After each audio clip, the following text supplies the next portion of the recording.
Hey, good morning. Okay, what do you mean I should jump on and do improv clip streams? Should I reenact clips? Is that what you mean? Oh, how are you doing today, Kay? I'm having a wonderful day. We had an amazing, such a fun session of D&D last night. My camera is being bad. Pardon me. Running the technicals. Is that better? No. Almost. No. That's good enough for now. That's good enough for now.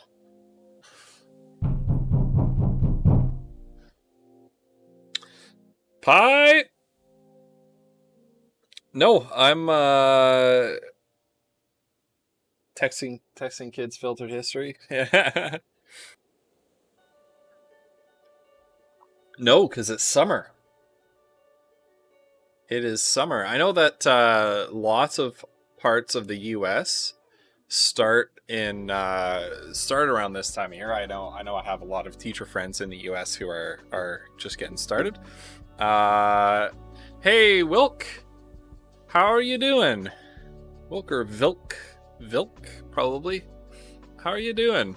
Lovely to see you back here, Ranty Andy. Thanks for the lurk. But yeah, I know that there's a lot of jurisdiction in the States who they start at about this time. Unfortunately, Angerman land has been conquered by Yamta land. But we go until early September. School, like the school year, doesn't start until after Labor Day here. Whereas, in the States, some people are going back already. I'm in Canada. And unfortunately, this is something that Cauliflumps and I talked about. Hey! National Pokedex, welcome back, bud. It's good to see you again. Vilk is good pronunciation. I thought so. If it was Polish, I think you said it was Polish last time, right? But we talked about on Sunday, my Sunday stream with Cauliflumps when we played Divinity Original Sin 2, is Emancipation Day in Canada. And so that is so August 1st was the day that slavery was declared banned in most of the British Empire. There were parts of the British Empire in sort of the Indian subcontinent, I believe, where slavery was still practiced legally in the British Empire for a little while more, but it was abolished in the rest of the British Empire, including what would become Canada on August 1st, 1834. And so Cauliflumps and I took a little bit of time to talk about that. So I would recommend if you want to sit through that, we had probably a good hour and a half, 2 hour discussion about slavery, about how it continues to shape our society today. We kind of talked about this idea of reparations and things like that. Why am I in Canada? Because I was born and raised here. Born and raised hoser, eh? So if you want to, learn anything about that and what slavery looked like in Canada, no, it's on the VOD. Is it on YouTube though? I could post it on YouTube. I think I didn't. I'll have to double check my YouTube channel. But my YouTube channel is Ghost Pepper. That's of course my name on YouTube. Exactly the same as here with the 0 and you drop the last E. So, Wilk, National Pokedex. It's been a little while since I've seen you. How have you been? How have your weeks been? Guns and slavery free textbooks. Unfortunately, here in Canada, we don't talk too much, and that was kind of part of the gist of our discussion with myself and Cauliflumps, who's American but now lives in Canada.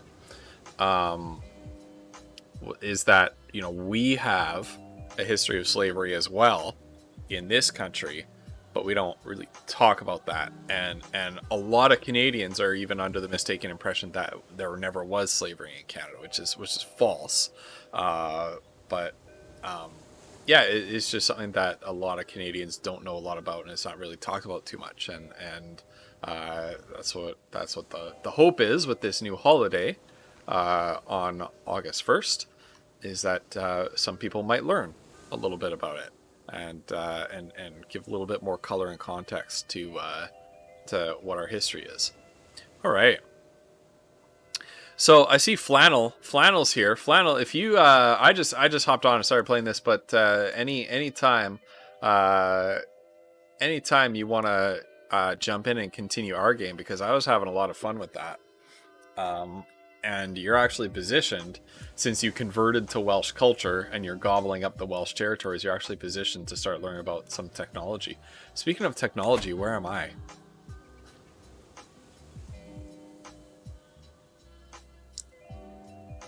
I mean, maybe later this week. When's the next time I set myself a Saturday stream? Or not a Saturday stream, a morning stream. I think it was Saturday. No, not Saturday. Friday. Would you be available to do this on Friday, Flannel? You can DM me on Discord. Slavery was under British Canada, not the Canada we know today, which is of course completely different, right? Like, there's, you know, our history as part of the British Empire has had absolutely no impact on, you know, our history after that. All right, what are we working on? How long have I been into history? Since I was in high school. I actually remember not liking history too much when I was in elementary school, mostly because we were taught the same topics in history over and over and over again in elementary school. And it's literally the same. It was all about like the French settlement of Canada, and we learned that for 4 years in a row, the same content, right? And so I didn't really like history. It was really boring. And then in high school, I had a history teacher who, unlike my history teachers earlier on, really loved history and was really into history, and it made it exciting to me, right? Do I know French? That's why I put the quotation marks around British Canada, exactly. Rodan! Oh my goodness. How many sons is this, though? Jinto, 3 sons. Yikes. Okay, how do we... So now I can change this to hereditary. So hereditary rule. I need to get the hereditary rule innovation. Is that in here? No. So I'm gonna have to put up with this for a while yet. All right. Rodan is a pretty cool name. Give them 4 years about it. I know, it's brutal. Oh my goodness, it was the worst. Okay, so we're actually severely outnumbered in this war. But we're gonna let it play out a little bit. Here. So what we have is we have the now I have a bunch of allies in here, but the Lotharingians are nowhere to be found. Where is their army? I don't know if they even have an army. Where is it? So we're severely outnumbered in this war. We're going to be there we go. We're going to be focusing for the time being on the rebellion, right? So we have this rebellion here of northern Scotland against me. Basically all of the northern lords, all these provinces outlined in red, have risen up against me, and they claim that... Who is it? it's not him. What is it? Mormer Artaban. There, they claim that he is the rightful king of Scotland, just because he comes from the royal line, which I usurped. You know, my grandfather usurped. So just because he has like a legitimate claim, they're telling me that he is the rightful king. So we're gonna focus on them first. Hey, Bruce Campbell Soup, how are you doing? The reason why we're gonna focus on them first is because the one of the things about the Northman army is that they don't have provinces to support their armies with supplies and things like that. And so their troops are lower quality. There's a lot of them, but their troops are lower quality. And they can't sustain their war effort as long. So by focusing on the rebels, who are a much... Oh my goodness. Enemies left the war. Nice. Got them. So because they can't actually sustain this war for very long, then we're basically have a freer hand to leave them be for...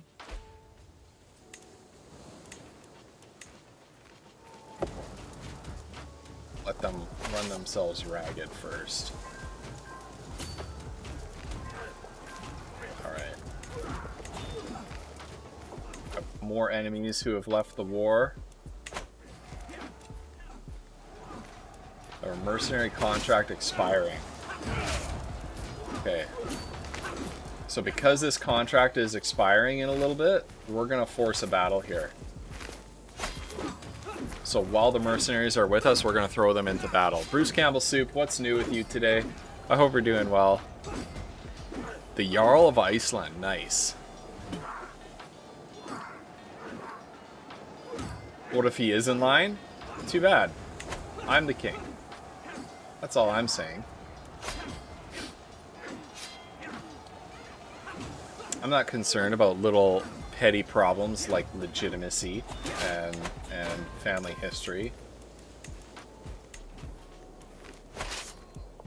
You know, that's for history to decide, not for me. Enduring hardships, occupations do not cost control.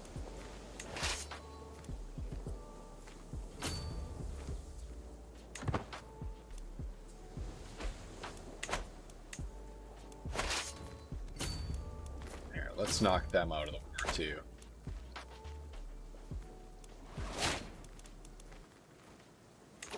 Prince Neo McGinto is my heir. Oh yeah! He's a genius and he's handsome. So handsome. What's our ruler like? So our ruler is Jinto. We had quite an exciting time. It's quite a convoluted succession in the Kingdom of Scotland. We did have who is he? We did have this guy, Logir, who somehow inherited East Francia as well, which East Francia has lost a lot of territory. But through his grandfather, he ended up inheriting East Francia, as well as Scotland. But then Jinto MacLan took over as King of Scotland when there was a partition where the Kingdom of Scotland and the Kingdom of East Francia split. Jinto took over.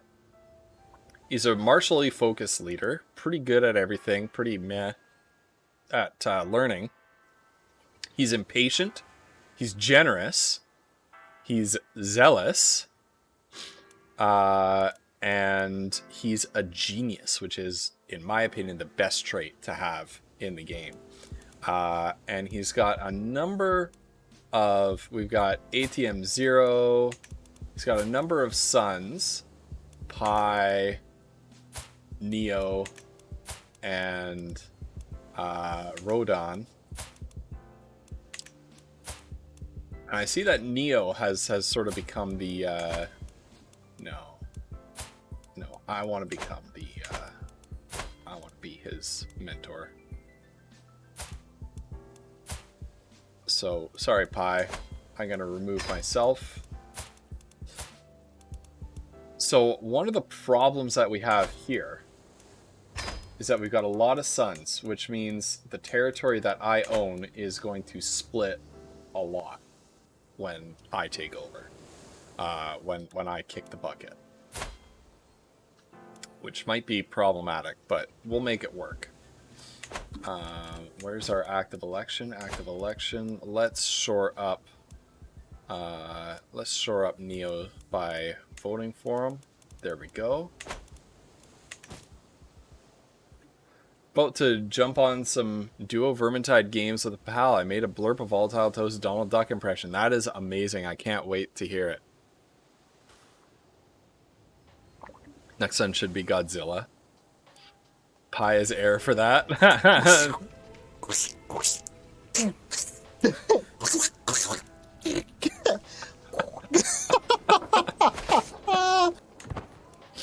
Oh my goodness, toast.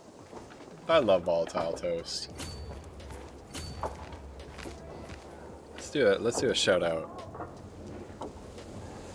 Let's do a shout out for Toast. If you're not already following Toast, oh my goodness. I see Chaos Warriors dying.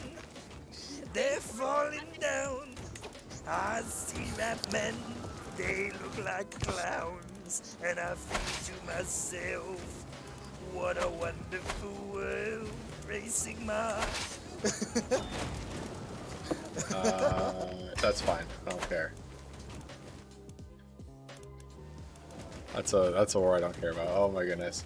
So yeah, Toast is mostly a Vermintide streamer, but has been branching out into a bunch of different games, and he's got a crew that he plays with, and oh my goodness, they're all individually so hilarious, and like, I legit think that Volatile Toast is going on to great things. He's going to be a huge streamer.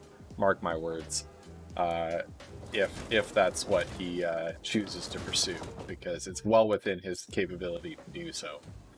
But even if you're not like a Vermintide 2 person, which, you know, sometimes I am, sometimes I'm not, right? I enjoy Vermintide quite a bit actually, but you know, sometimes you know, it's not a game that I can play for days and days and days on end like some of these guys. But even if you're not a Vermintide streamer, I just love hanging out in Toast chat.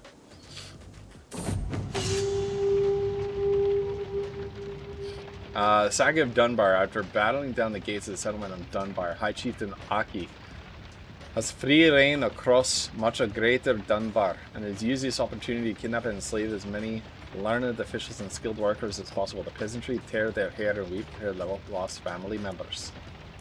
I will avenge this slight. We will rebuild Dunbar. I don't have the money for it. Well, what's a little bit more debt?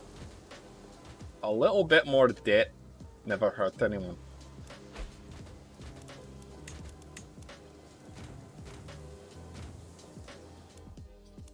Are you gonna give me some money now? No. Nay, he will not.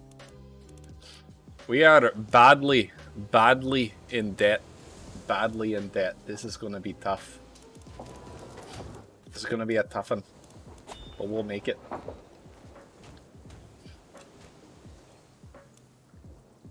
This High Chieftain Aki needs to sod off.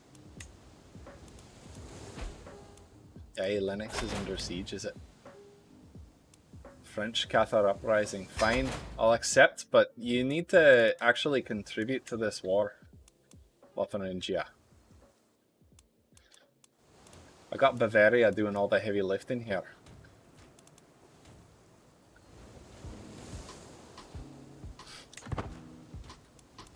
Alright. Nope, he's good there. Ho, ho, ho.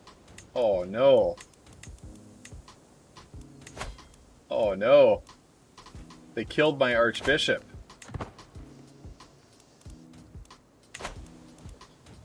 We are getting... Poor Scotland is absolutely getting rocked right now. We need to get control of this country.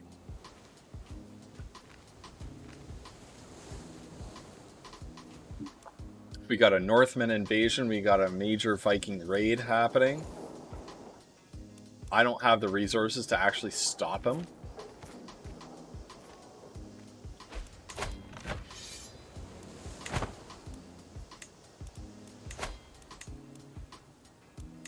Can I earn some gold back by... Yeah. Let's get these, with glee. I took ATM 0 out playing with a bow, and to my surprise he ran into a wounded doe. When they showed me the animal, its wounds were evidence of a slow and torturous death. ATM 0 just smiled. ATM 0 becomes sadistic. Let's do it. It's just an animal, whatever.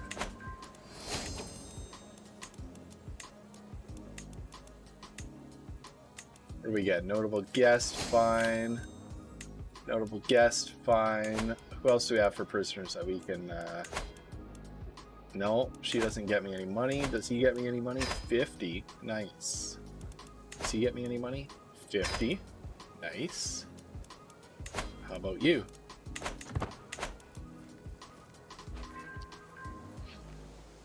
Rebellious Scots to crush. God save the Queen.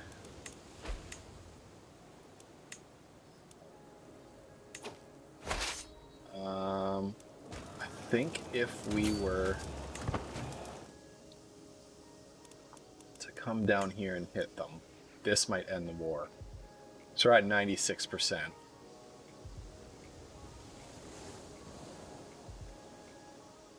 Actual line in the extended UK national anthem, not surprised. Not surprised. Alright, here we go. This is gonna be it. I can feel it.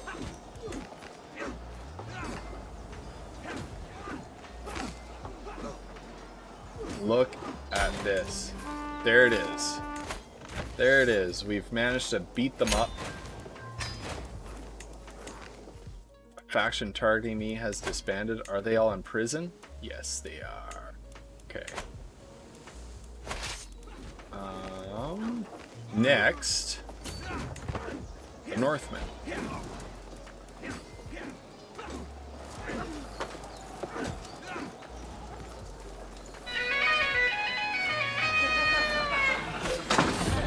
Welcome to All Things Scottish. Our slogan is, if it's no Scottish, it's crap! Indeed. The furthest you've traveled is just past the French-German border. So do you mean just past the border into France? Because that would be, I assume that's yeah, that'd be further away from Poland. Cult Cow, how are you doing? How's life? The enemy of Rome. While studying the tactics of ancient generals, I was amazed to learn about the exploits of Hannibal Barca during the Second Punic War.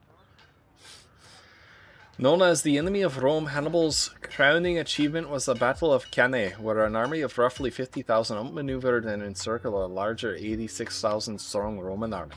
Surrounded and unable to retreat, only 3,000 Romans survived the massacre. I will annihilate my enemies.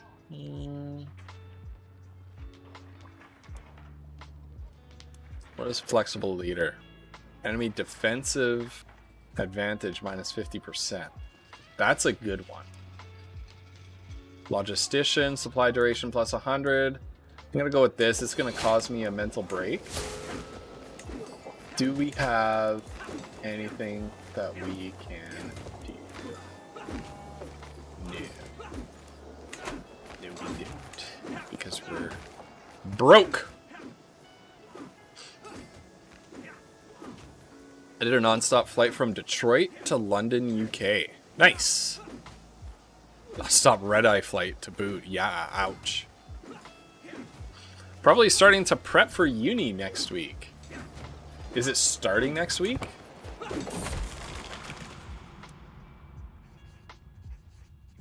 The dark thoughts. Guilt and shame have been plaguing me of late. All of my sins, my flaws, my failings. These dark thoughts distract me from my responsibilities and keep me awake at night. I feel like I must do something to put an end to this mental anguish. But what could possibly help? This is not a good one because you actually like hurt yourself. And that could lead to this character dying early. Improvident gives me a... I'm gonna resist it. I'm gonna resist it. Hope I can end these wars. Earn back some cash.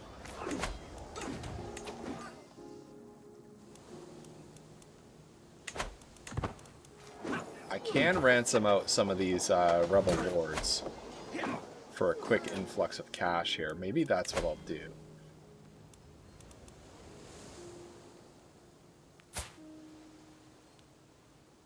Oh no, Neo. He's my heir. And he's been imprisoned. And I can't ransom because I don't have the... cash. Okay. This one.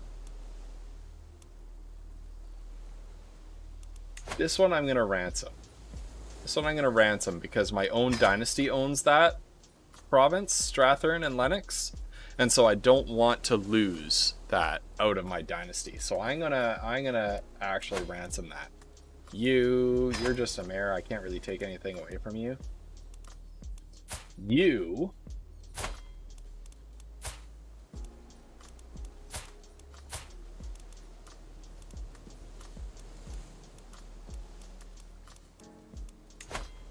this is the pretender.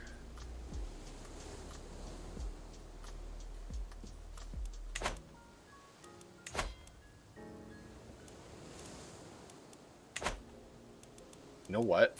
I will revoke his title. I need limited crown authority or better to revoke titles. Okay. Now I'll revoke his title. So basically, the reason why I'm going to try to revoke this guy's title... can I take both? No, I can only take one. The reason I'm going to revoke this guy's title is to deny him the power base that he would need. This is an act of tyranny because he's already been punished for his crime. Fine. And then I'll ransom him. There we go. So the less territory he controls, the less of a power base he has to participate in these kinds of rebellions against me in the future. I don't think he's lost his claim. No, he hasn't lost his claim, and he never will, no matter how many wars he fights against me.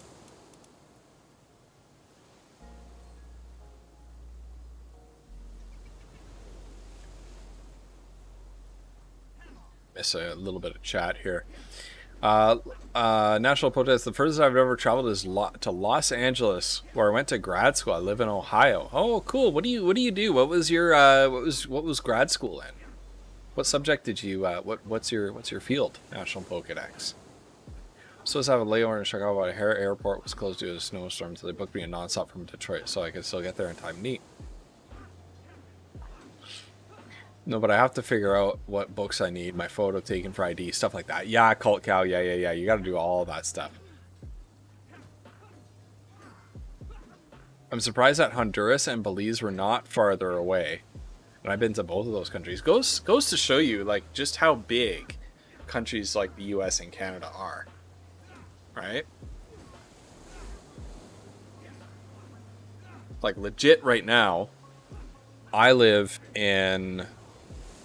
British Columbia, and right now I visited Japan when I was in high school,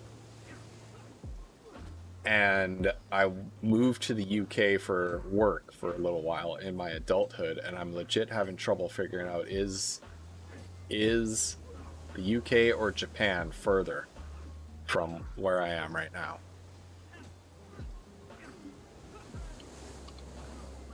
Let's go there.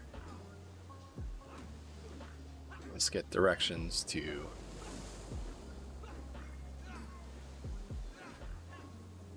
there go. So that doesn't tell me... That tells me the flight time. That doesn't tell me the distance.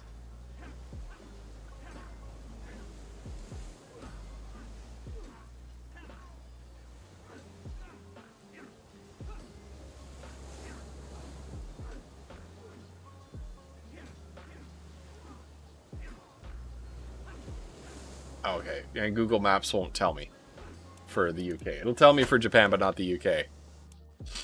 Yeah, I think Japan might be further. Film production in grad school. Nice. That's amazing. With this, I've traveled to Shanghai about 1.5 years ago.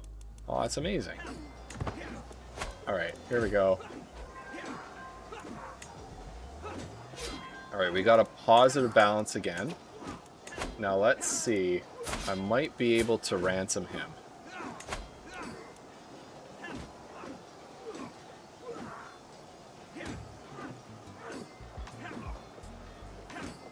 He won't accept, eh?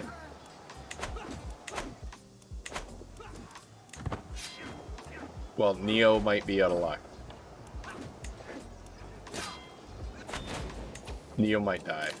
I don't know what else to say.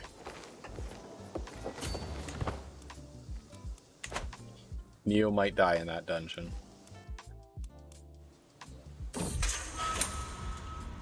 Escapes. My prisoner...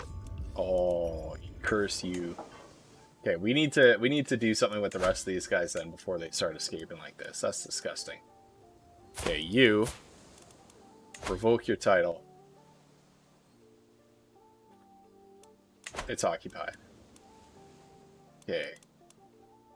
You, that's not occupied.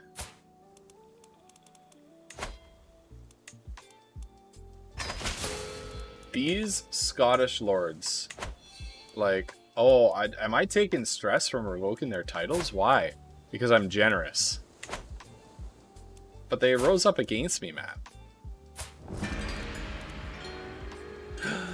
Flutter!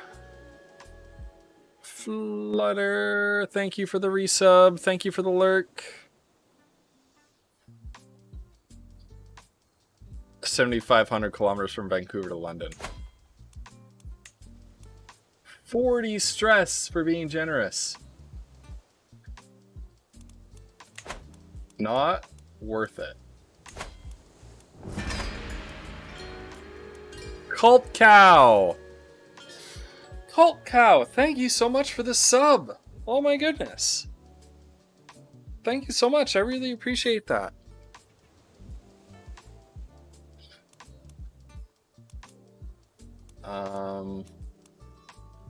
This guy. So apparently I gain a buttload of stress for taking these people's titles away. So I'm just gonna content myself with ransoming them. Shiraz Macmail Dub. Ivering. Wow. That's quite a... What? Okay. This guy's family history. Holy.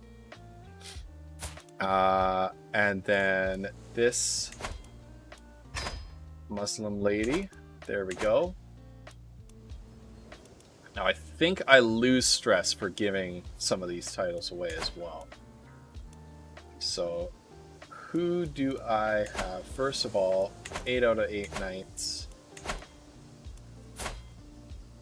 Catholic and French. And he's age 10.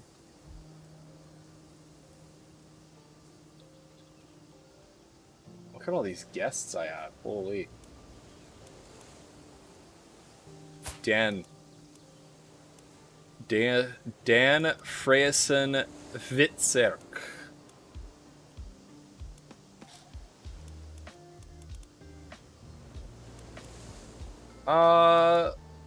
You know what? Let's give him a title. Let's give him give him man.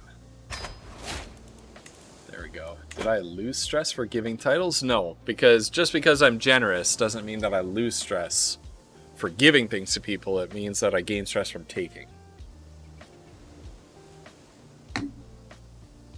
It's kind of weird that being a good person is kind of a bad thing when you're king. It's true. Well, that's one of the really interesting things about this game, is that it locks you into, like, the stress system is one of the things that I love most about this game, because they didn't have it in CK2, and so you weren't obligated to play your character according to their traits, which is fine to not be obligated to, but I like that, you know, if you're generous, you better not act in an ungenerous way, right?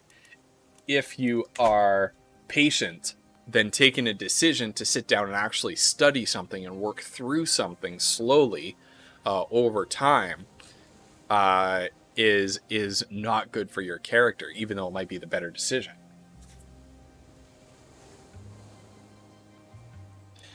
What's his family? So let me see.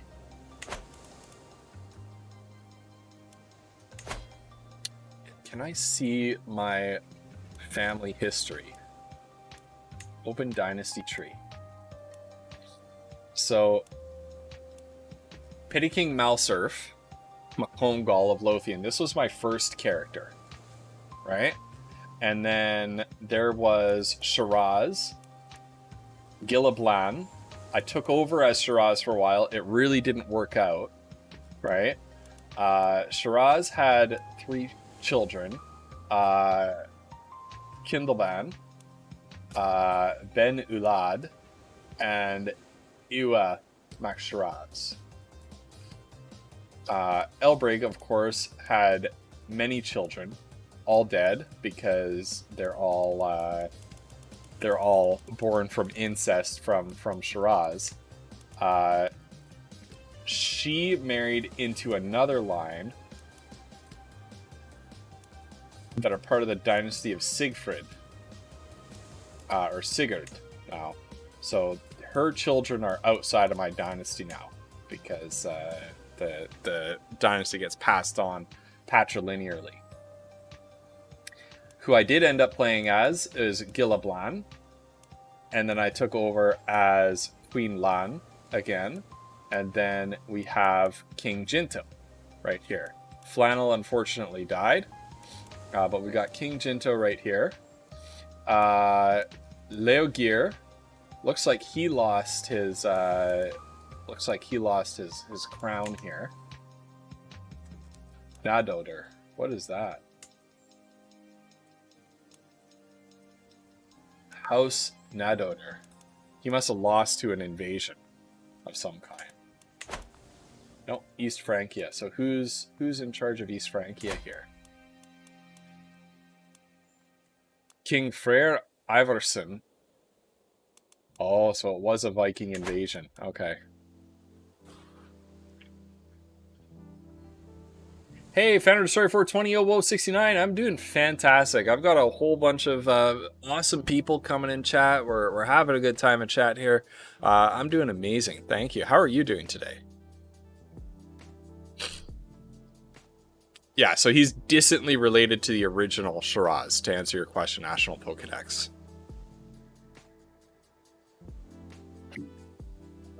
The desired traits for a ruler and the average person are quite different.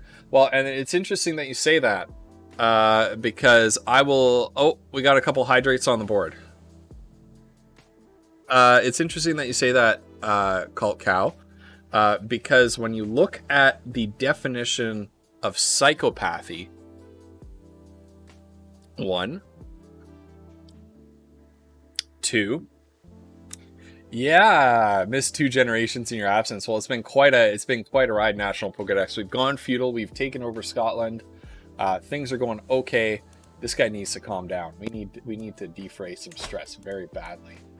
And I'm missing too much money to be able to do that. I'm in trouble here. Jinto's in trouble. Flannel was murdered. So if you look at the medical definition of psychopathy, like what makes somebody a psychopath, a lot of CEOs and business executives and business leaders, like the titans of industry, match that, match the symptoms of psychopathy, which is pretty interesting to me and a little bit unsurprising, if I'm honest. Okay, we've got major attrition happening here. Haunted by the past. I can gain irritable.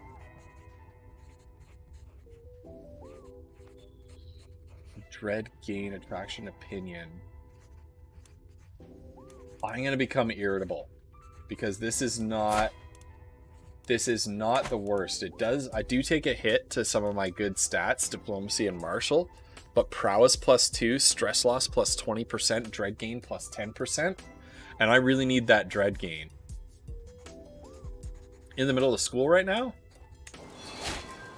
Well, I hope you're are you attending your classes? You're not watching Twitch while you're supposed to be in class, are you?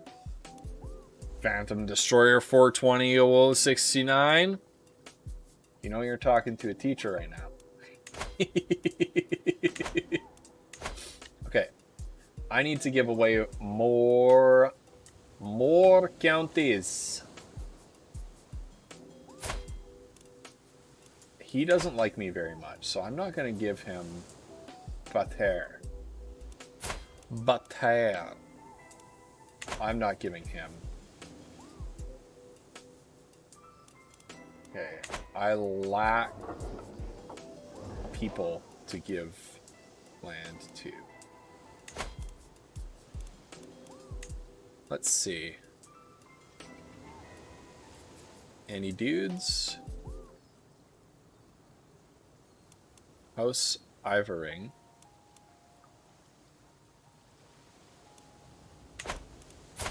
Do I have any relatives?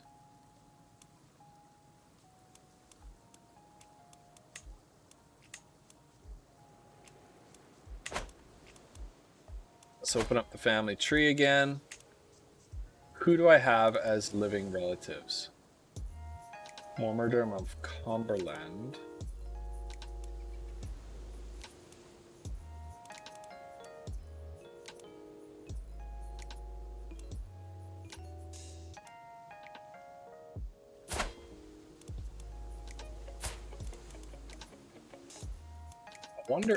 I wonder if I could do this.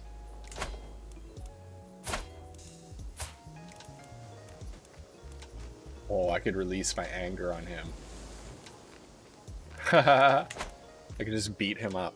Okay, sorry about this non-content right here, chat. That's for... Okay, let's invite some knights. There we go. Money.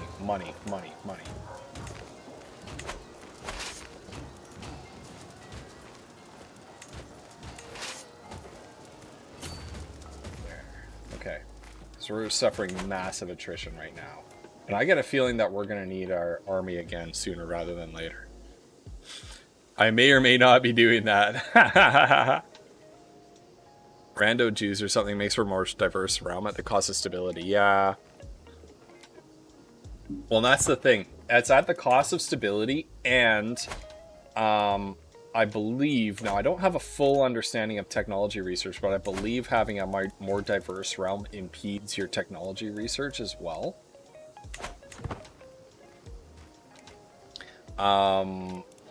So that's something to think about as well.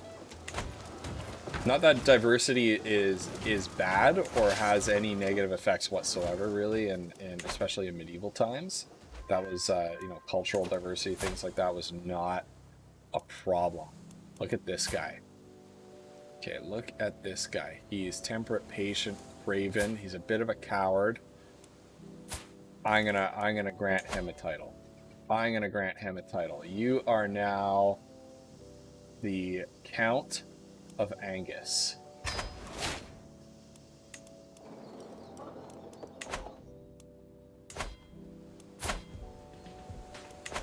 All right.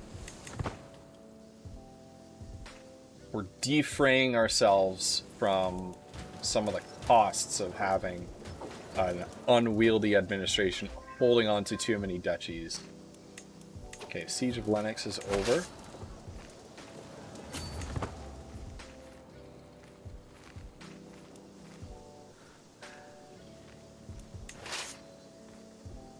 We're actually going to go after this guy, right?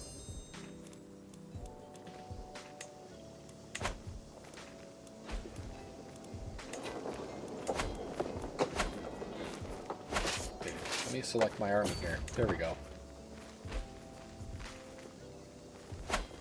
Okay, we're gonna start mopping up. We've scattered the Northmen invasion. Now we're mopping up, pretty much. What is this? Prince Othon's claim on the Kingdom of Burgundy. I don't care. What is this? End of war. French Cathar uprising has become invalid. That's fine. Did I get any more knights popping up in my court? Hildegard has gained the trait pregnant.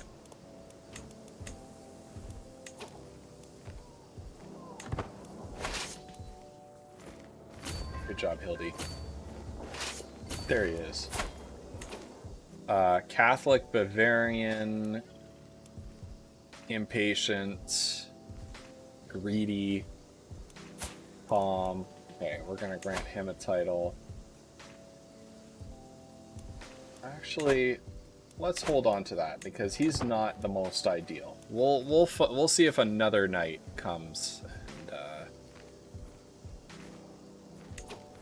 teachers just telling the students who are at the school physically.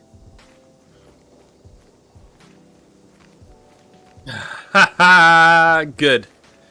Good job to that teacher, Phantom Story 420-0069. Diversity is not really a desired thing when you are a medieval king. Yeah. Hey, Neo! Neo, I have good news and I have bad news for you. I have good news and bad news. Start holding a feast because we need... So the good news is that Prince Neo Macgento of Alba, who is a genius and is handsome, is our designated heir. Captain Stevens! Welcome. Welcome, it's an honor. Welcome to the Pepper Patch, Captain Stevens. Thanks for the follow. The bad news, Neo, is that Prince Neo is currently imprisoned. Sadness.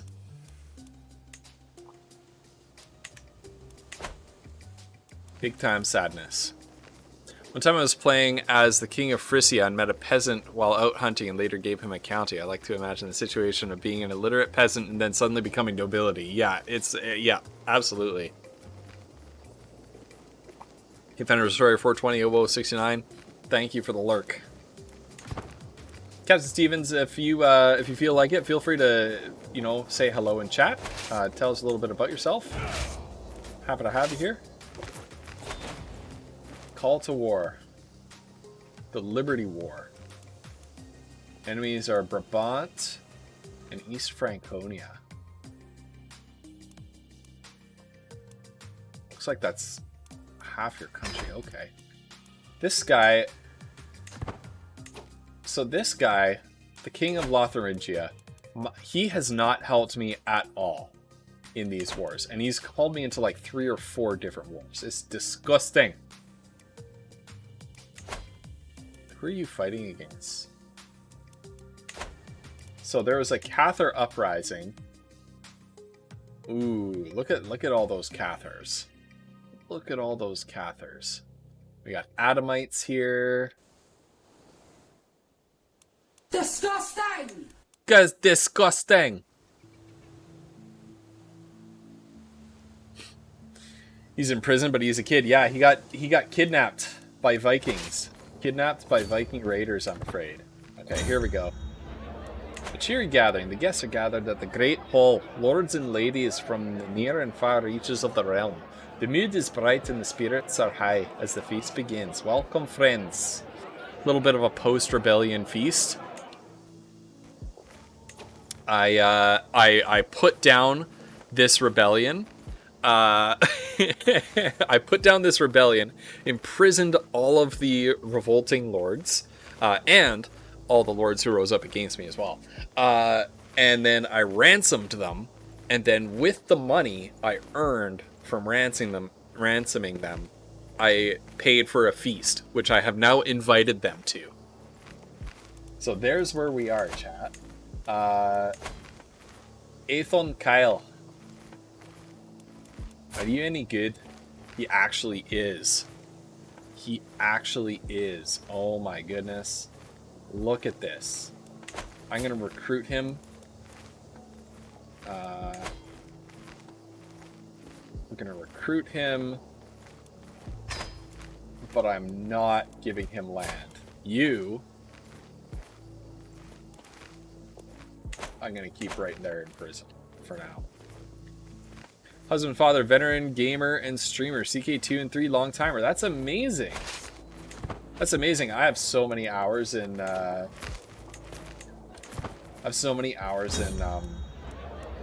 CK2. It's not even funny, man.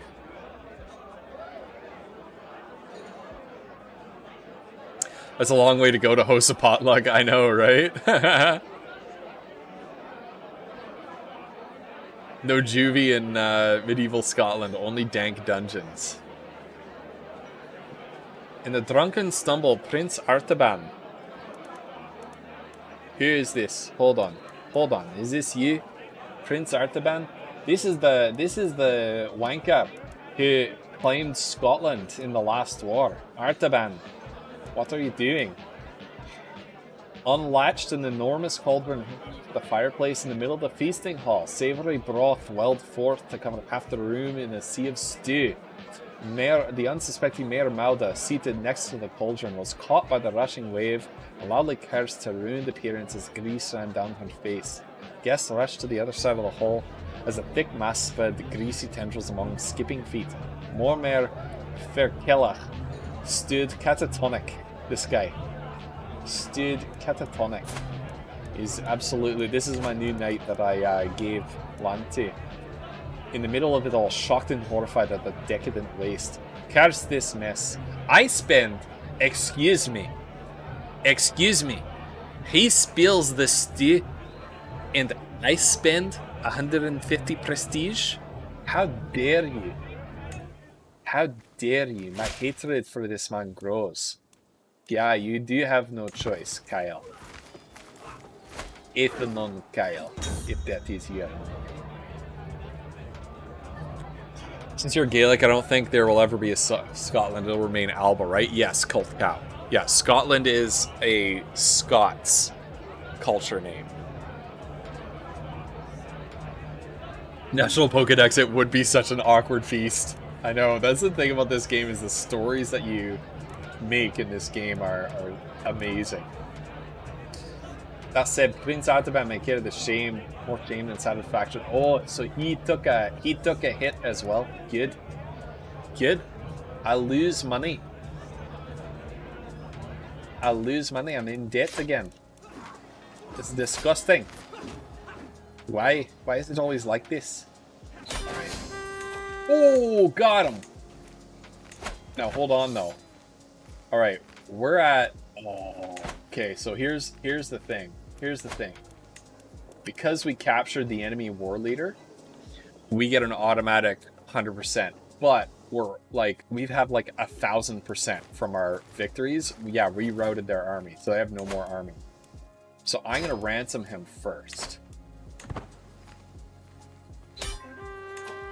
Alright, and we're still at 100% war score because we routed their armies. So I can ransom him. And then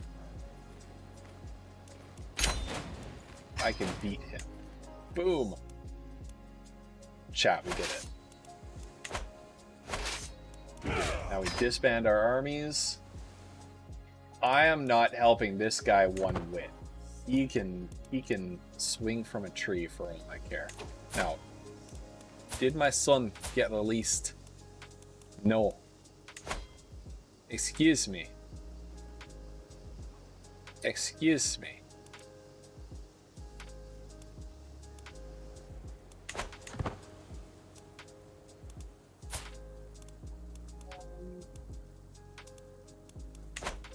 How do I get my son out if he won't accept the ransom? That's disgusting. Alright, strict organization. The tree I'm going down right now is Overseer. This basically gives me greater control over my territory and greater ability to wield my authority. So I have my baseline of dread, which is a measure of how much my subjects fear me too much to actually act against me. So with higher dread, subjects are less likely to form or join factions against me. So I'll have fewer of these pesky revolts here. I also gain faster control growth over my territory. So if you see, a lot of my territory is red. This means that we're having control problems in bonny Scotland. Now this is my core territory here. Is Dunbar part of my core territory? Yes, it is. So always increase control in my core territory first.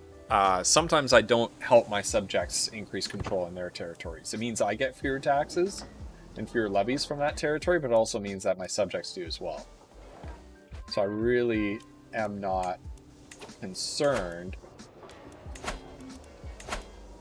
about my subjects and their provincial control. He's an experienced commander. So this is the... Did I only get 2 knights out of that? I'm gonna wait. I'm gonna wait to see if a 3rd knight appears at my court.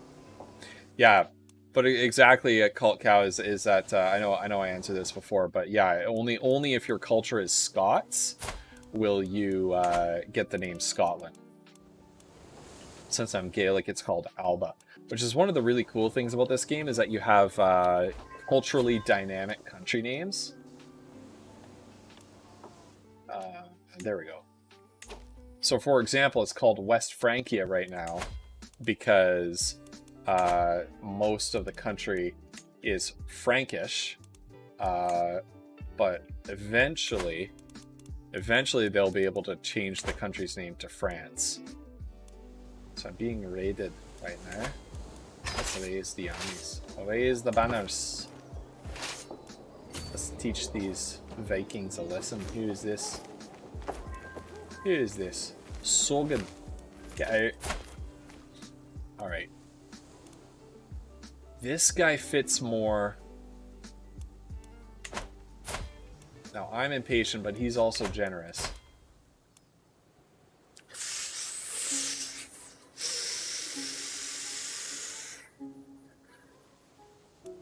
I'm going to go ahead and grant him a title, but I'm watching you. I'm watching you closely. Now, hold on. Hold on, though. Do I want to give away Kyle, which is development 7, or do I want to give away Isla, which is development 2? Now, I love my Isla whiskey. I love my Isla whiskey, but let's go there. Give him poor territory. There we go. Now I might be able to... He has a 1% chance of accepting that conversion. But if I sway him...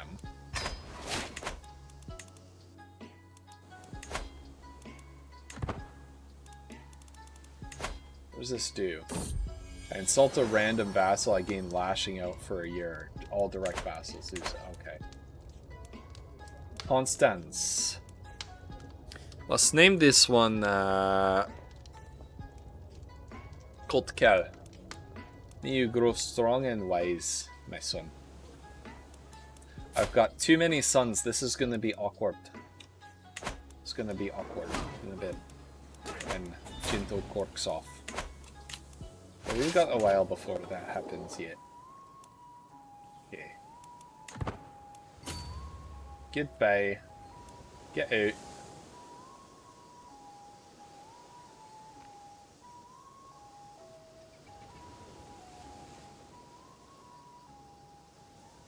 Enemy armies are around.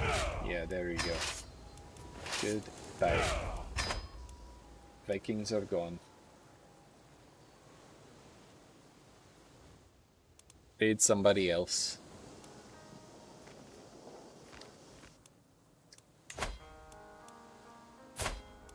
Please, ransom my boy. Ransom my boy. Give me back my boy. That's all I ask. The de jure concept and how something that isn't de jure can become de jure. I'm struggling to understand it beyond the idea that it means what legally is or should be. Yeah. So, for example, you see this territory that says East Francia right here.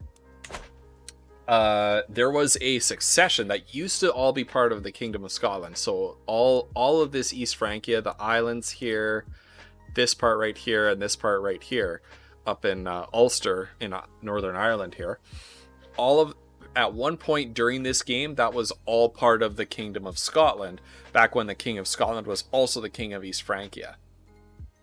There was a succession, and this guy, oh, he died. No, this guy, Logir MacOrnat, and this guy, Jinto MacLan, each stood to inherit in that succession. Logir inherited the crown of East Francia, and Jinto inherited the crown of Alba.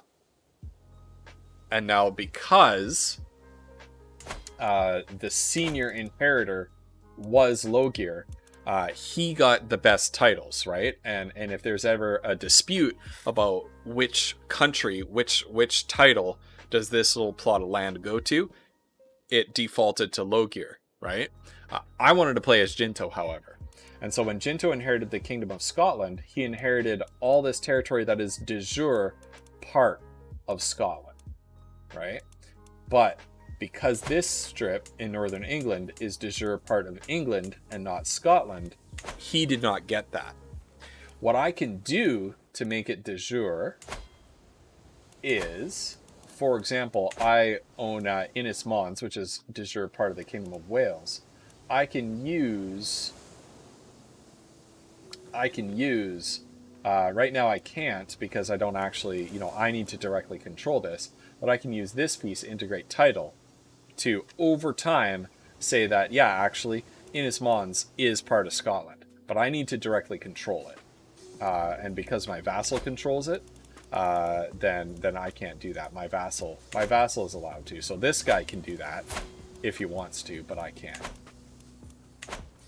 So for example, right now, National Pokédex, if I were to take over Cumberland, let's say, then use this Chancellor action, integrate title, over time I can make it so that Cumberland is recognized as a legal part of the Kingdom of Scotland and therefore can never be split away from it unless it's conquered in a war. I hope that answers your question, because it's a kind of a complicated issue. Yes, it would be. It would be a decent challenge style game. You would need to fix the game rules a little bit to allow that to happen. Like, you would need to fix inheritance, gender equality as equal, and you would have to not play in an elective dynasty, because even though it is legal for a woman to inherit, even though you set that as a game rule, the AI will prefer male inheritance in religions with a male preference, right? And so Catholicism definitely has that male dominated, right?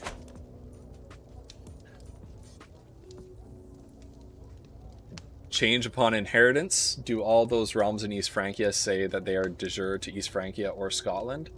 No. These territories right here are kind of up in the air.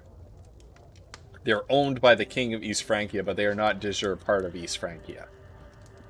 They're de facto part of East Francia, meaning that they're owned by the person who owns them happens to also be the King of East Francia. Female Pope, yeah, 100% possible if you set the game rule to allow equality. Do I have claim on them? No, I don't. Do I? Strathclyde and Cumberland. I have a claim on Cumberland. I do have a claim on Cumberland that I can press if I wanted to. Maybe I will. Let's do it.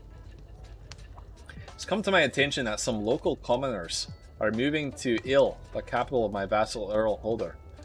Locals, newly settled or not, phasing me can surely do no harm to his perception of me. Take this gold. Spread around the good word of gentle MacLand. What else do I have? A Duchy of Strathclyde. A claim to the Duchy of Strathclyde, but it does not exist.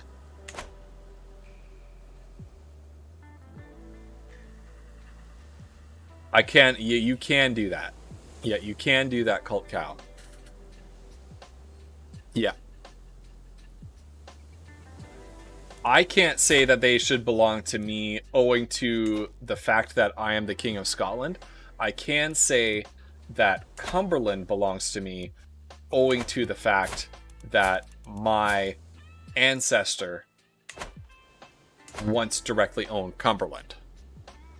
So I have my claim on Cumberland not through my status as the King of Scotland, but through my status as a descendant of the old Count of Cumberland.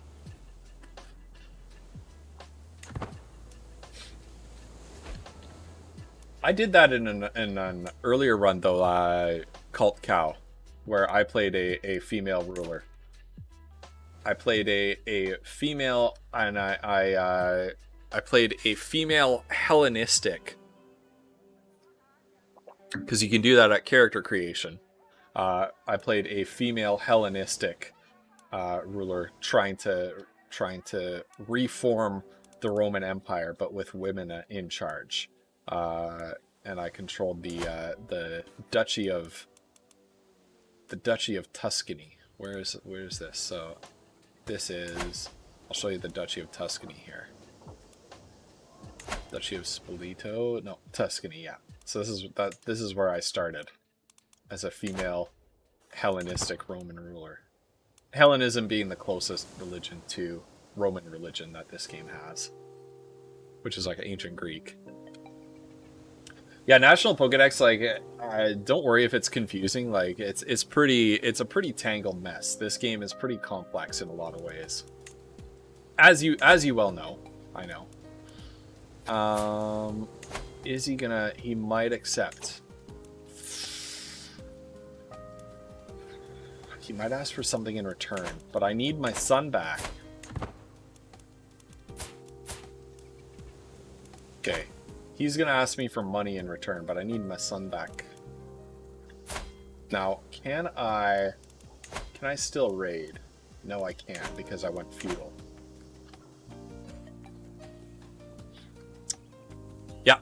Yeah, Matilda is a favorite start. Matilda is a favorite start. Oh, okay. So I swayed him a little bit. So 25% chance of agreeing to convert without asking for anything. Okay. How are we on our cultural conversion? Let's convert Ayrshire. Yeah, I mean, it is. It doesn't matter intensely. It matters later on, right? Because later on you'll start to unlock things like innovations like Casus Belli. You can use an individual de jure county Casus Belli. So, as you know, King of Scotland, if there's a part of Scotland, like let's say Caithness right here, got taken away by a foreign ruler, as the King of Scotland, if I have that innovation, I get to declare war to take it back without having to do the whole fabricate claim thing. This coming of age, my tuition of ATM 0 is at an end. For the longest time, I was hoping that good tutelage would be enough to teach ATM 0 the intricacies of diplomacy. All efforts have come to naught. However, Few at any court would be overly impressed with his grasp of etiquette, but at least he does know how to hold his own in polite company. He did okay. He did okay. He wouldn't be a bad character. But my son, my darling boy Jinto, would be even better. Not Jinto. Neo McJinto. Neo McJinta. Why will you not accept? He wants more gold. He wants more gold. He needs the 200. I wonder if I can get your popeness. Thank you. Thank you. Thank you, your popeness. No. No. Ransom. There we go. Or at least the boy. Gudrun. Good job, Gudrun.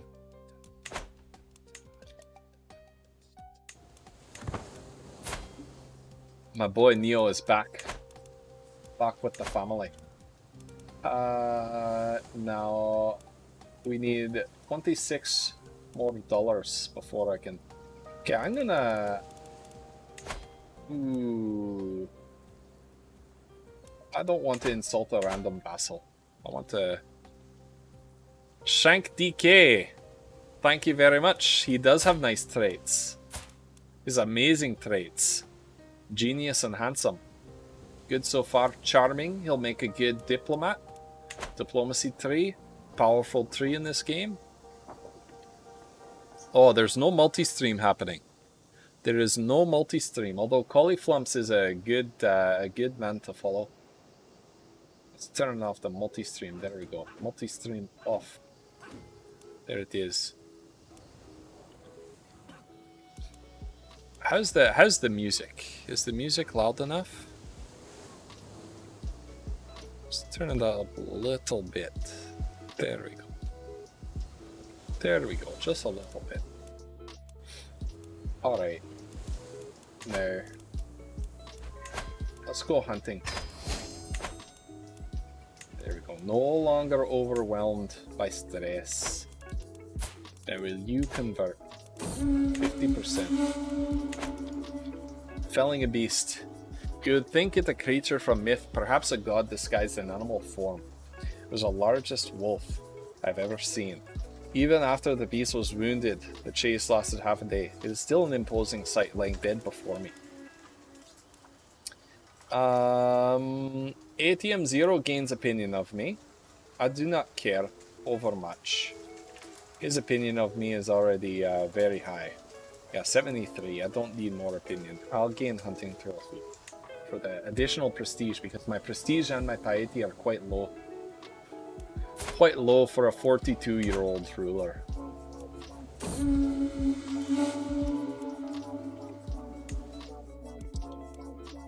Alright, they're gonna spank the king of Lotharingia. I care not. I care not. So what I'm going to do is I'm gonna save up some cash right now. Then once I have a bit of a war chest, I'm gonna go after Cumberland. Because my... Oh my goodness, there we go. So be it. Because right now my army does go into negative... Look at all this frickin' like all the little man-at-arms, piddly man-at-arms I have. Light footmen, bowmen, pikemen, heavy footmen. I mean, that's okay.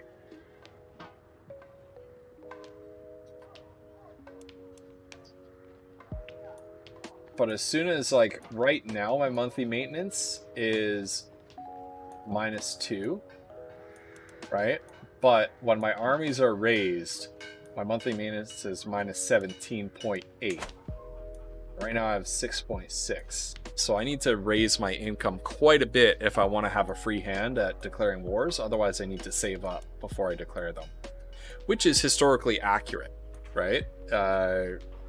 Basically for most of history, up until the modern era, there weren't regular taxes. There were sort of conditional taxes, usually used by rulers to fund their wars. At the end of the field exercise, it had seemed a brilliant idea. To practice regrouping an army in disarray, I split my troops and ordered every officer to independently make their way to Edinburgh. Of course, by the third day of waiting, but with only half of my army in place, I am now seeing flaws in the plan. Athan suggests I ride out with a contingent of knights to find the missing troops, while the rest of the army returns home. This will be an exciting search. Good idea, you're in charge. No, I'm gonna go for the martial lifestyle experience. Let's see if we can level up my character a little bit. Oh, nice. Hard roll. Dread gain plus 20%. Siege progress against revolts plus 50%. Faction military power threshold for vassals plus 20%. Or army gold maintenance. Yes. Easy.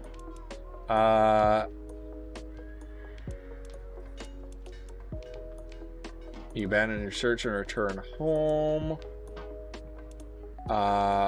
Okay, so approaching the ocean, I spot a camp pitched on its shores. As I enter it, I am met by the sergeant in charge. My lord, our water stores leaked while in the mouth, and our pack animals cannot make the march home without more water than we currently have. Soldier looks at me nervously. If the lord and his knights help carry water skins, however. Now, I can, so in order to continue this quest to get some lifestyle experience, to get some XP, I can spend some prestige to ask one of my vassals, one of my lords, for help. I can just force the men to march, in which case I get desertion because people don't want to be under my command. Or I can abandon the quest and lose stress. But because I have this special military engineer trait, I can come up with an ingenious solution to allow us to overcome this problem. So because I have a special trait, I get a special option here that allows me to circumvent the negatives of these.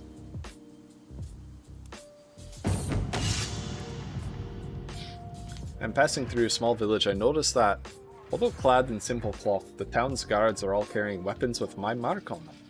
Welcoming me in the muddy street was Aircred, the self-proclaimed divine guardian of the town. My soldiers lay down their armor to help this preacher serve God. Wow. I already rule by divine right. I gain 50 prestige, self-declared divine right. Theocracy vassals do not like me. You have a day to flee this place, zealot. Seems dangerous to punish the man, but sending him into exile will solve my problem for now. I gain stress because I'm zealous. So this seems negative. Abandon research and turn. Oh, but because I'm zealous, I have this option. Join me, preacher, and we will enact God's will together. Ooh, and I get this guy. He's not that great, but whatever. Just join my court. How is my court? Oh, look at these stats. Look at this council.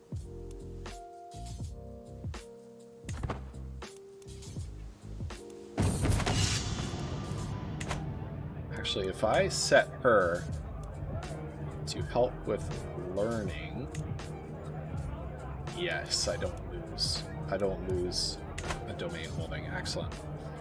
I can hear an absolute ruckus coming from the roadside tavern. One of my knights kicks open the door, revealing a room full of my wayward soldiers.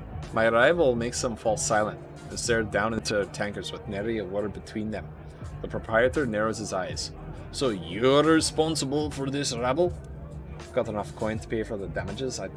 I will have a drink with the common folk. It will cost me a little bit of prestige, but hey, the confidence of my soldiers is paramount.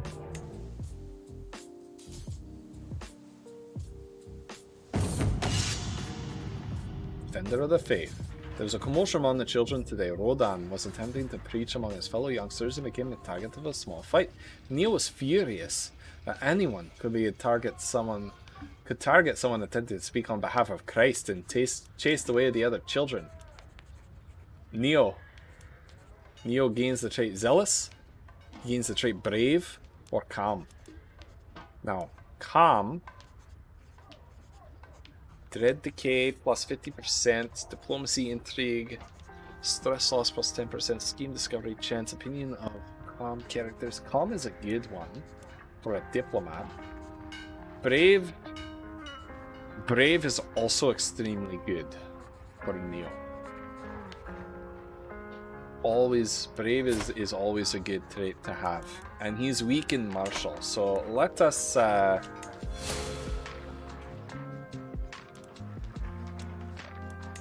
improve our bravery. Let's slash out at someone. Let's slash out at someone. Boom! Yeah! Momar Aiden of Ethel. Where is he? Where is Ethel? Right here. Yeah! You turd. What have you got to say for yourself? I smile fiercely. Were you born such a cold-hearted churl? Or did that develop later in life? The look on his face, he loses 40 opinion of me. He is revolting in the first place. He revolted against me. I will say whatever I want to him.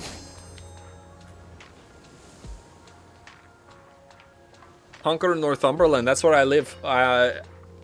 As luck would have it, Kansan84. First of all, welcome to the chat, welcome to the stream. I hope you're doing well.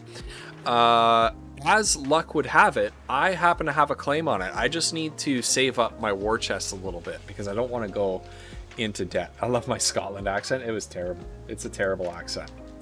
When my outriders brought news of the little encampment, I did not expect to find soldiers still practicing their battle formations. It seems my vassal Mormaer Seamus took it upon himself to continue the field exercises while waiting for word from the main army.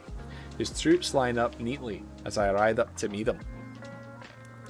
Those were not the orders I gave, and he doesn't like me very much as a result of that. Where's he? Carrick. I don't care that much. What is this shoddy stand? That's on no way to hold a sword. Overworked soldiers for 5 years. Advantage -2.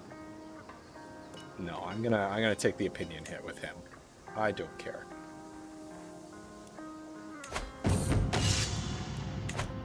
The last of my troops have made it back to Edinburgh, and order has been restored. So here's the end of the quest chain.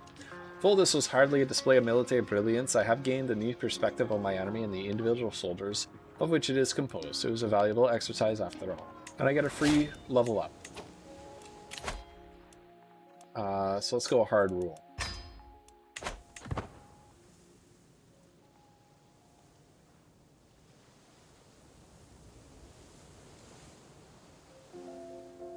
So we got a perk a little while ago that reduced my military maintenance. It doesn't seem to have shown up.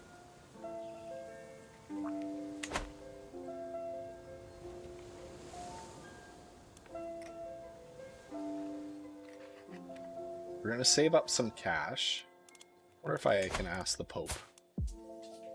No, 966, I gotta wait.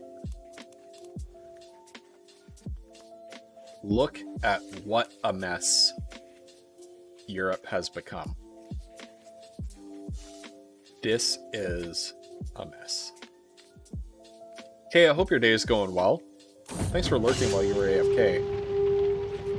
Wrath of the Old Gods.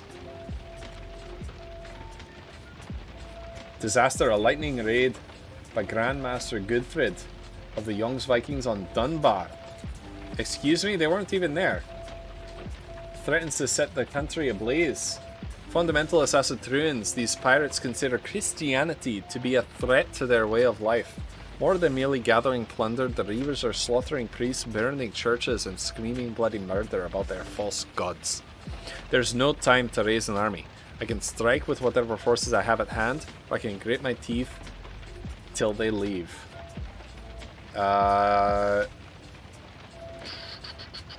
67% chance. Grab whoever I can into arms.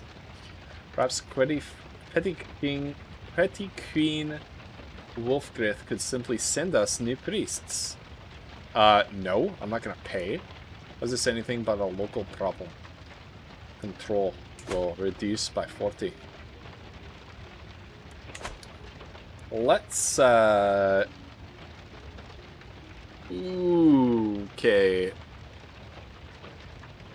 Germany always becomes the worst carpet, Mesoborgor, and weird Slavs. Yeah, it's kind of true. It's kind of true because there's like Slavic migrations in this game, right? This is the period where the Slavic peoples migrated into Central Europe. Yeah, because there's the Slavic. There's the border between the Slavic and the German world. The Saxon, Franconian, and Bavarians and Swabians are German, right here, and then you have the Slavic peoples, and you see the Slovenes are moving in there.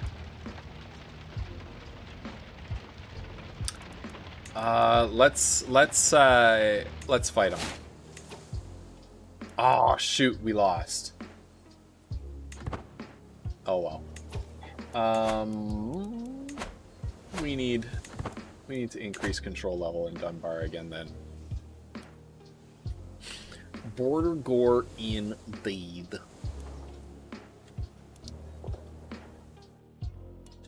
Now, East Francia.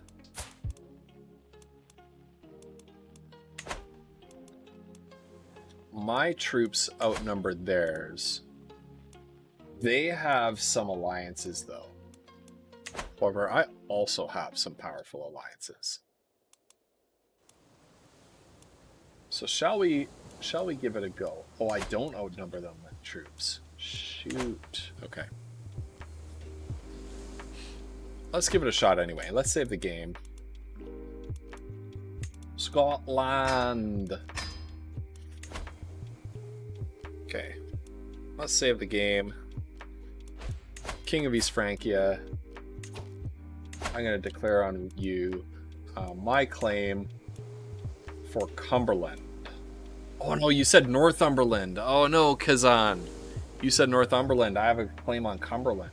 That's okay. We'll go after this too. And their alliance way outweighs mine. Okay, I'm not ready for this. In fact, what I might do instead, this guy has no... Is she pregnant? No, she's not.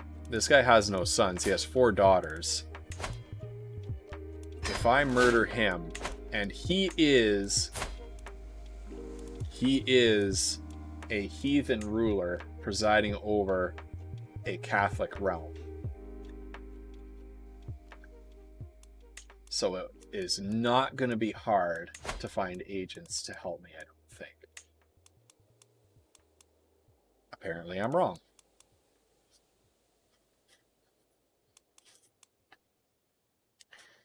Apparently, he's managed to force quite a contingent of his country to convert to his disgusting religion.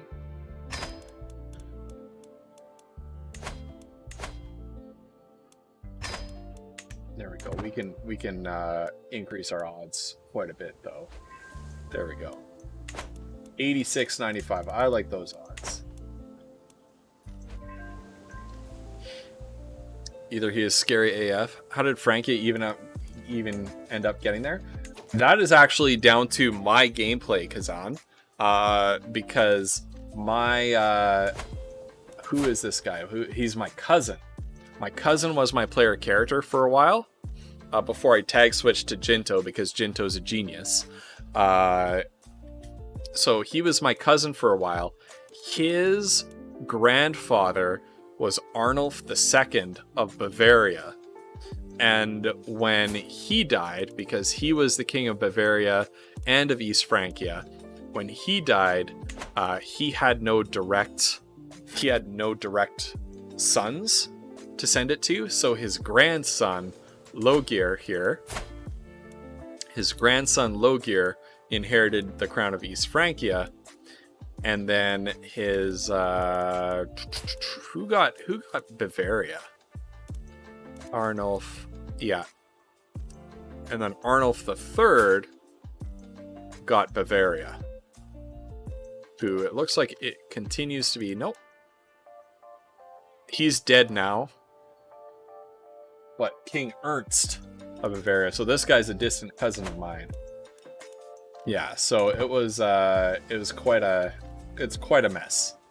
It's quite a mess. And this is territory that I conquered myself. All of this territory up here that East Francia gets. But it went to the East Francian side rather than to the Scottish side. Which is a rotten shame in my opinion. There we go, 95-95. Let's put our spy master on this just for extra insurance. Now, what is the chance of you converting? 65% chance of converting. 55% chance of swaying him. Queen Hildegard of Alba, because she's now a foreign ruler. Ooh! She inherited the Duchy of Nordgau. My wife. Good job. Good job. One of the things about Crusader Kings is trying to attract the family members of your ruler or dynasty. I'm always looking at my family tree. I know.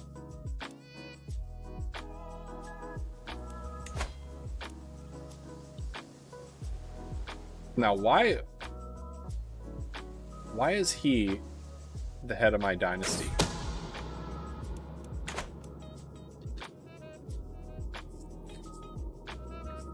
Plush, vibrant, and soft as the first light of dawn. A merchant presents me with an exquisite carpet in the hopes of good future relations. As I marvel at the fine weave, I am struck by a thought. Wouldn't a carpet like this muffle the treading feet? Even conceal the steps of a bumbling agent? Plush exotic carpet. Self scheme resistance -10. No, I will take it. I will take it. Boom. I will take that carpet for myself.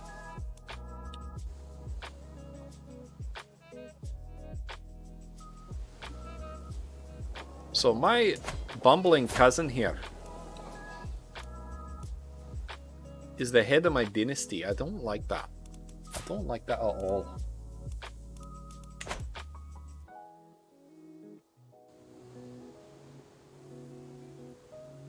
I can take his lands away from him.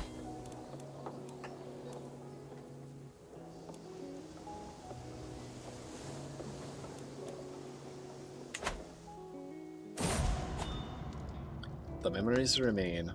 Oh, Mathgamine, you are still with me. I know you would tell me to be strong, that things will get better, and you'd be alright, as you always were. And you would be right, as you always were, but first I must curse and cry. How could I not, when you're gone from this world? My friend Mormer Mathgamine has died. The Earl of Buchan.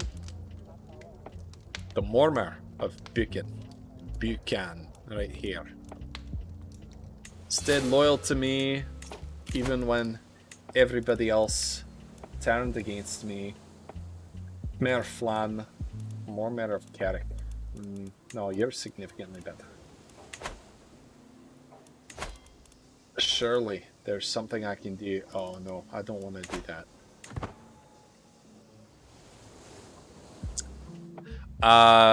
I know it's not generally advisable, but I was not given it. I know. But it was the event where I could give it or I could keep it for myself. I chose to keep it for myself. If you're given the carpet gift, never take it. If you're ever offered it by a foreign ruler, never take it. But if you get the event during your scheme to either give it to a foreign ruler or keep it for yourself, it's generally okay to keep it for yourself. Yeah, I'll attend the feast. Let's go. Maybe I'll lose some stress while I'm at this feast.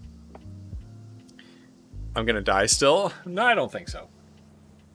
Yeah, I know. No, don't take it. I'm I'm gonna die still? I don't think so. I don't think so. My vassals all like me. Look. I've got no factions. No factions against me.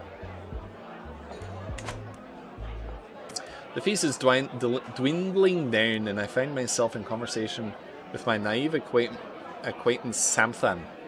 She inquires about my opinion on friendship, a subject she is deeply interested in herself. I am interested in the topic of friendship. Wow. I could not care less. Who is she? Her spouse is some rando. Fryfrano 8. Thank you so much for the follow. Welcome to the Pepper Patch. Feel free to pop into chat and say hello. How are you doing today?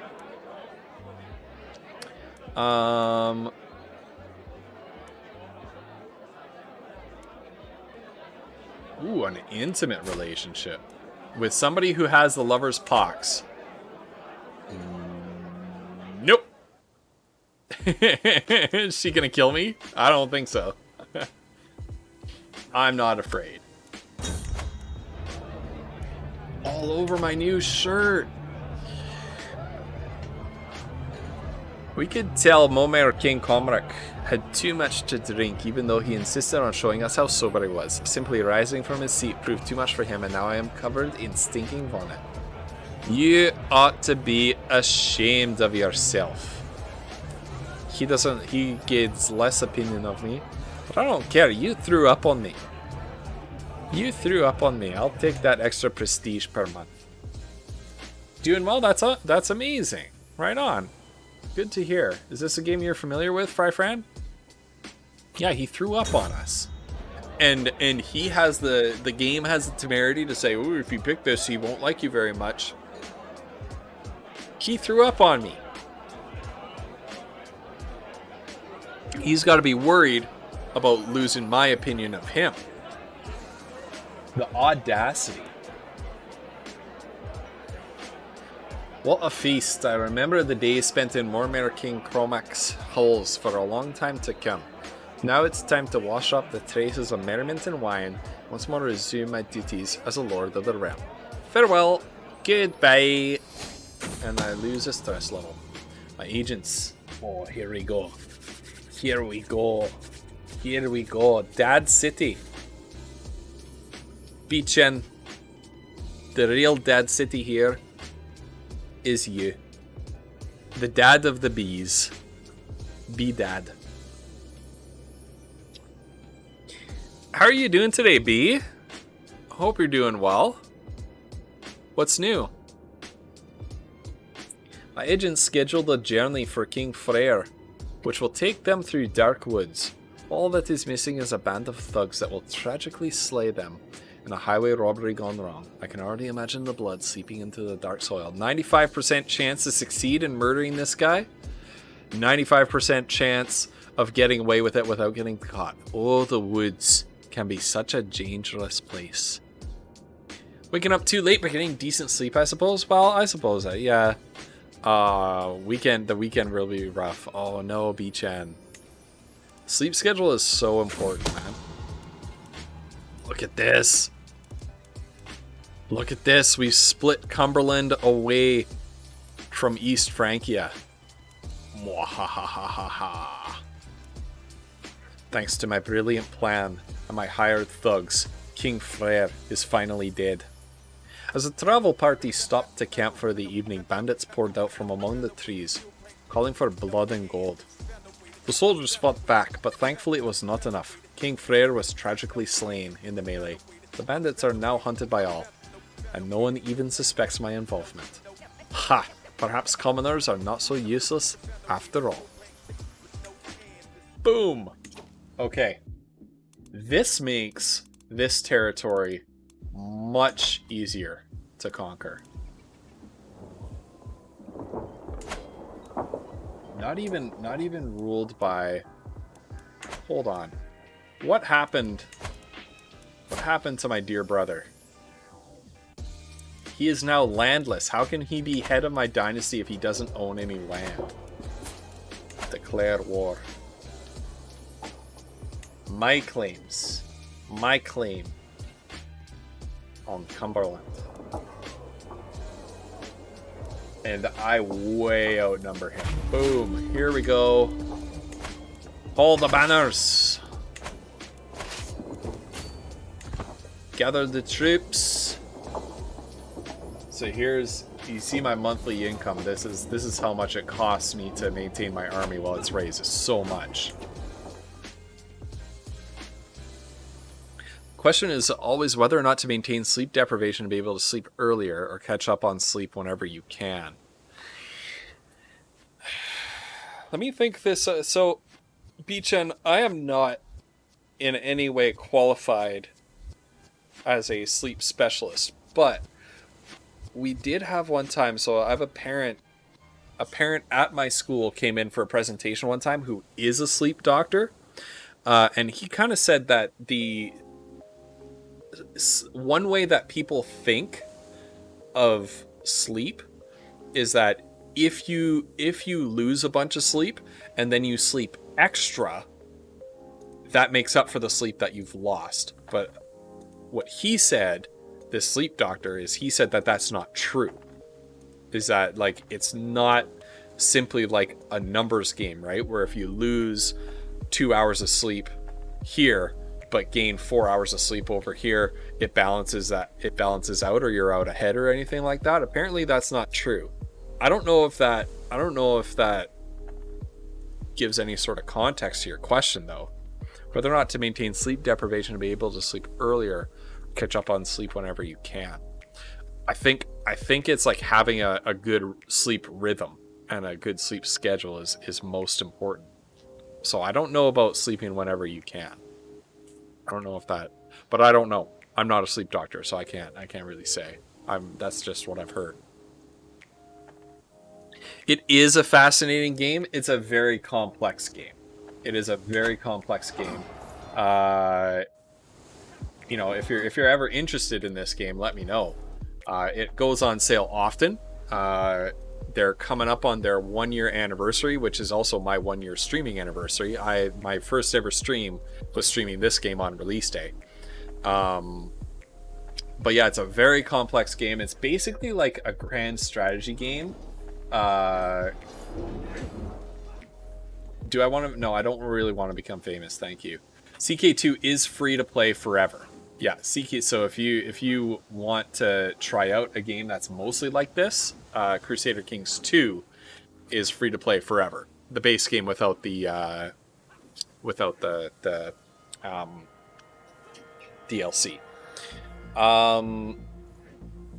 But yeah, man, I mean, if you love like deep, complex games that are all about like managing your country, it's sort of a grand strategy game and an RPG, because I'm actually playing as this character, and I'm leveling this character up, right? Because he has different perks that he can unlock over time as he gains experience ruling. But also importantly, in addition to managing your own country, like most strategy games, you are like this disembodied spirit of the nation kind of thing. You act upon your nation with godlike powers. Some limitations, but mostly godlike powers, right?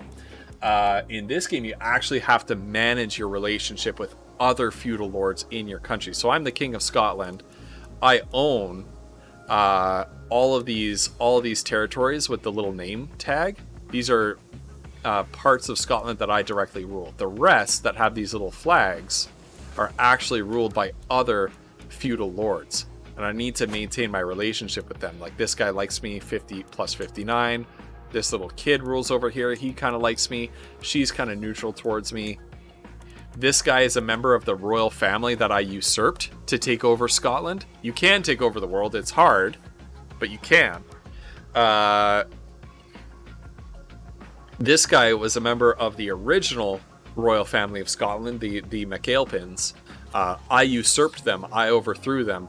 He hates me because he has a claim as the rightful King of Scotland because I deposed his family. And in fact, not too recently, I fought a war against pretty much most of the rulers of Scotland. pretty much everybody in this sort of middle section of Scotland here supported him and rose up against me, and I fought a massive civil war against them. Yeah, so like if I'm sleep deprived, do I allow myself to sleep in? But if I'm too well rested, I won't be able to fall asleep until too late the next night. Yeah, and you know, I have a good friend who you might see him pop up in chat every now and then. His name is Scragglefoot on Twitch. I have a good friend back in the UK. He struggles with the same thing as well. And I don't like he'll like sleep all day and then be up all night and things like that. I don't know that he would say that works for him. CK2 with no DLC, it must be a most cursed experience. I think there's a couple DLCs that are bundled into the free version now. I don't know if that's true, but I think there's a couple DLCs, like some of the really essential DLCs, like Way of Life, that got bundled in, but I don't quote me on that. I was watching some guy in the late stages of him taking over the world. He had little bits of Africa and Europe left. It just seemed like he was going through the motions at that point with pop-ups and things, though he did get caught off guard by a bunch of factions rising up at the same time. And that's kind of like, I started out, Beechen, as the ruler of Strathern and Lennox, right? I started out just controlling this, and I had not a care in the world except to expand my territory. Now that I've become the King of Scotland, my focus shifts from expanding my territory outward to keeping my country together, and dealing with all of these, dealing with all this Game of Thrones like intrigue and politics and things like that. Yeah. Yes, Beechen, they can. That's something that I've been dealing with. This is probably the third or fourth revolt that is an attempt to put a member of this guy's family back on the throne. You can eliminate them forever. Not worth it for me to do because he's got quite a family line. He's got quite a family line. Pressed claim. Pressed claims are considered legally strong and are inherited as unpressed claims by the children of the claimant. So what I can do is eventually his claim over the kingdom of Alba will decay. Eventually, but it'll take generations to do that. And that's another thing. Like, I'm playing this guy, he's 44 years old. When he dies, I will take over as my designated heir. So it's a multi-generational game. In fact, I'll show you my family tree. B. There's the dynasty tree.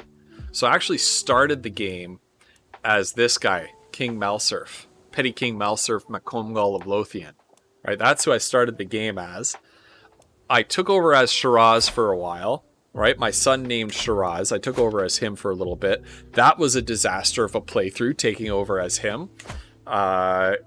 Shiraz had, independently of me, I did not make these decisions. While Shiraz was controlled by the AI as a young man, he made these decisions.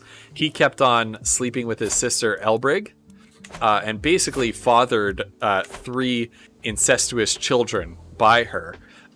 We have Shirincest right here. We have Ingraz, and we have Shirazina right here. Are his incestuous daughters. I know. I know. We gave Shiraz a lot of hell. Yes, I will be playing as my future generation. So my first character was him that I play as. I died. I took over as him. That was a disaster. So instead I reloaded and I took over as him, Gilablan. And then I played as Queen Lan. And now I'm playing as King Jinto.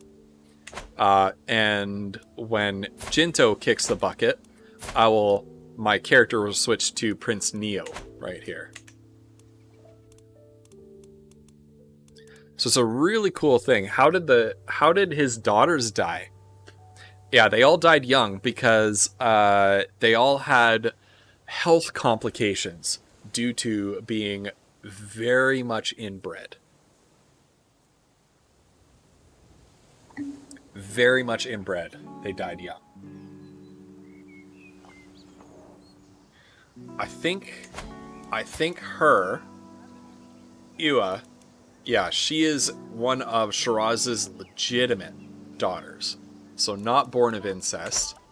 She's one of his legitimate daughters, his daughter by his wife.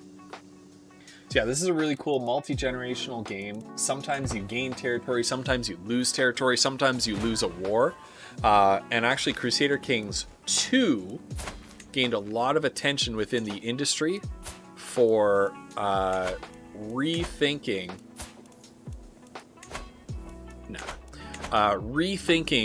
the game over end state, because you could lose this game, but it would, because it's a sandbox game and you set your own goals, actually losing a war would give you new goals, right? Like, I could be deposed as King of Scotland tomorrow, and then fight my way back to take it back over. And so just because you lose does not mean... Shoot, what happened? What happened? Did my spouse die? What? Oh no, she's pregnant, so she can't help out right now. So just because you lose the game, or just because you lose at a war in a game, does not mean that the game is over, which is really, really cool. I need a good chancellor. Countess Fuiza of Galloway.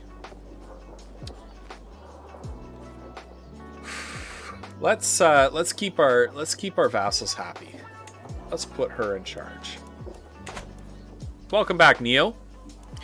I've ransomed you back from the Vikings. I paid off the Vikings to return you to me. You are brave, you are calm, you are handsome, and you're a genius. And also, so is your character in the game, Neo. I just want you to know that. Okay.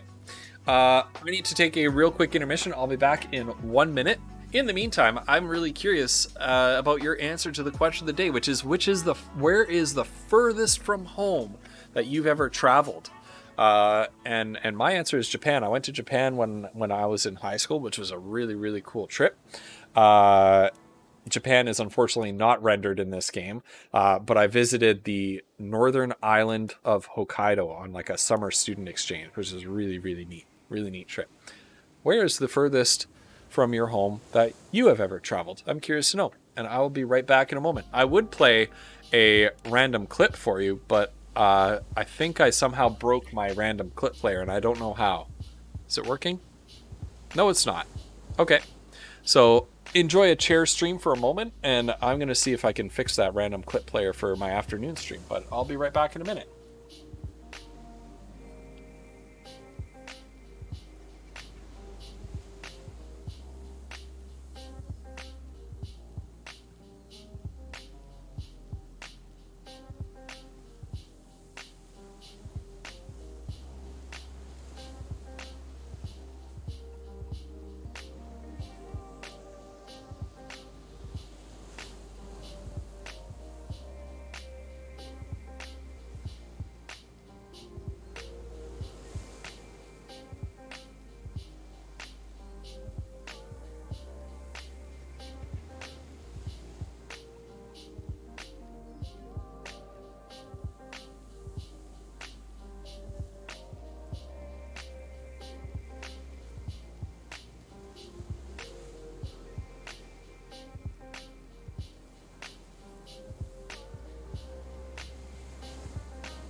Okay, friends, here we go.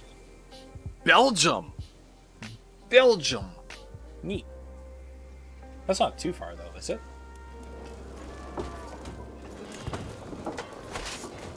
Alright, we're going to station some besiegers. And we're going to chase these guys. And let's equip this army with a...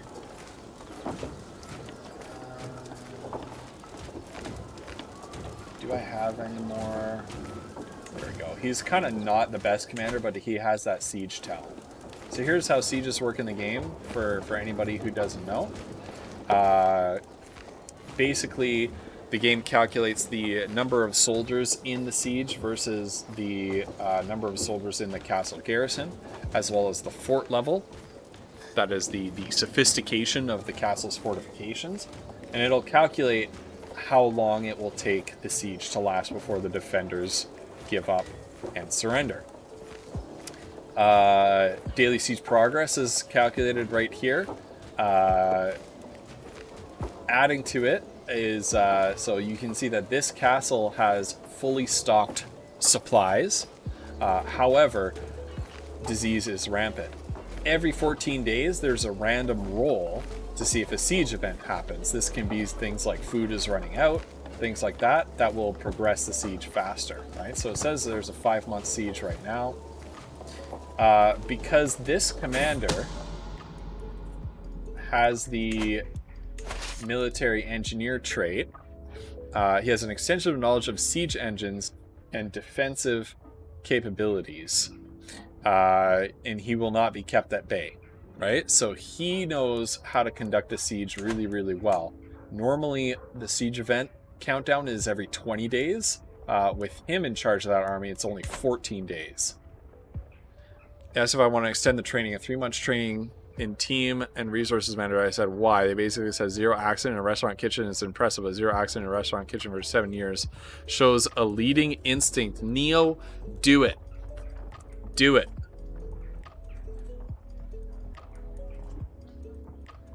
That is such a... Neo, I mean, if you want to, but in my opinion, like, take it, man. Take the opportunity. Grab the bull by the horns. My spymaster, Mayor Flan, has accused my vassal, Earl Horder, of having an extramarital affair with his lover, Sinead. How could he defile the sanctity of marriage? I lose a level of devotion. Faithful back to devoted servant? I don't... guards. Snid's skin. There's a 30 opinion of me. Is that a fair reason? I imprison her. Okay. Now, he loses opinion of me. Oh no, he loses opinion of... Okay. Okay, so I imprison her. Because this is Catholicism, so he basically this count had an extramarital affair, which is against the law in medieval times, right? Extramarital affair is a criminal offense. It's a crime. Now, but because this is Catholicism and it's male dominated, he loses some prestige. Some people like look at him and go, bad boy. But she goes to prison. Oh, and I can ransom her for 10 gold. Having her in prison is absolutely nothing for me. Will you convert? 63%. Let's go for it. Take the cross. Yes. Blessed be God. Praise be. Okay, let's start to sway her. Let's increase her opinion of us. I said yes. Excellent. Neo, that's amazing. Good for you. The psychologist wants to talk to you before. Like the company psychologist? Is that what you mean? I can see why that is. Oh yeah, you're not escaping to the ocean. Get back here, bud. Right. I can kind of see why that is. I would want a yeah. I mean, I would think that that's a good thing for a team and resources manager for, you know, a company that cleans nuclear waste out of nuclear reactors is psychologically sound. But I'm sure there'll be no problems, man. You're a pretty with it person. Oh yeah, nice try. Nice try, bud. Let's go. Alright, we're gonna station our main army back here to help with the siege. We're gonna bring that siege to a resolution.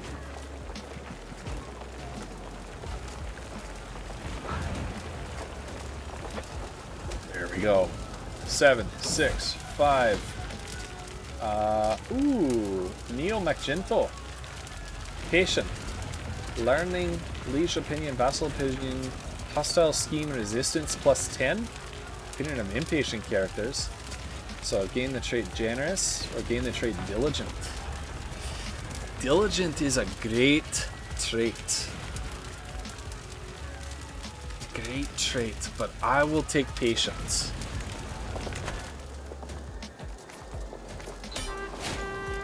Oh, got him. Now, hold on, though. He's got this county. He's got this county. Pie! you knock when you're leaving? No problem, Pie. Thanks for lurking. Thanks for hanging out with us today. Ailech. It's over here. Okay. Have a good night, Pie. Yes, I know any language that said English and the bases of German and Russian. Nice. Good for you. What do we have for this? 33% from battles, 37%. I think it's worth it to leave the war going for a little bit longer to get some cash from ransoming him back. You. There you go.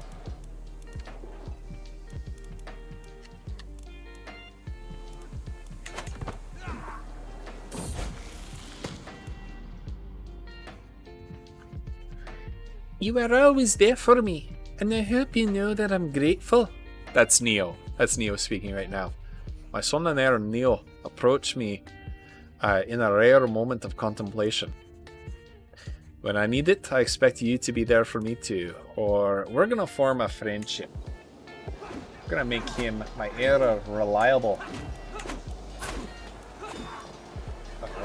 member of my club. He died already. Get wrecked. Get wrecked, mate. You. Of the Mon. Oh, he's at the Isle of Man. Well, who is more valuable to me? Moray, I think. Let's use this to get a little bit of extra loyalty. Basic German is good if a truck overturns between France and Germany. Both the German and French company work together. That's a good idea. Definitely an advantage. Oh, get wrecked. Who is this? Nordiga. Alright. Oh, my wife. My wife fighting a war. Mercenary higher cost.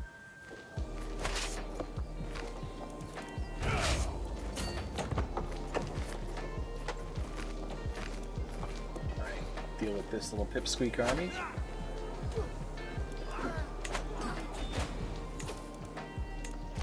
One of the main money-making methods in the early game is capturing prisoners and ransoming them for cash. Walter, you're no good. You're no good. You're no good. You're no good. Sometimes they have good stats. You can sort of press them into service. You can Conran, nah, none of them are very good.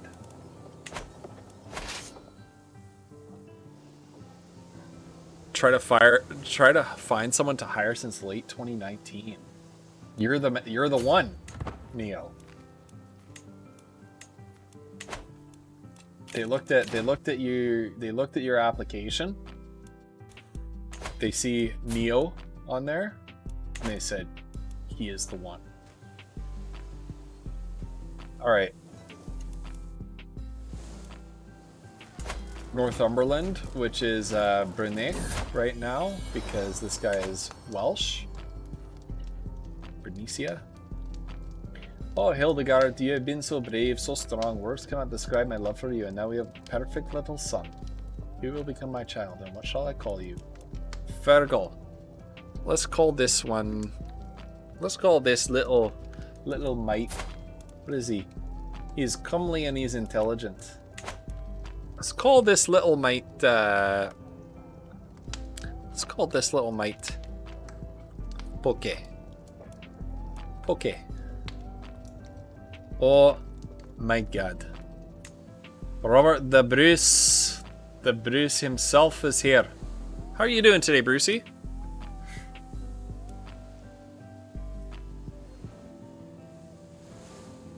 I mean, I don't know, Neo. It might be stressful work, but it's probably got some awesome compensation. What is this? What is this wonderful green? What is this? Wonderful news! Wonderful news! Wonderful news! Hello, everybody! Oh, it's so good to see all you special noodles.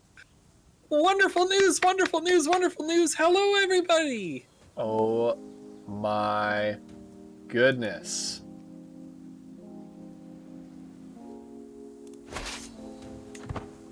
Brucey.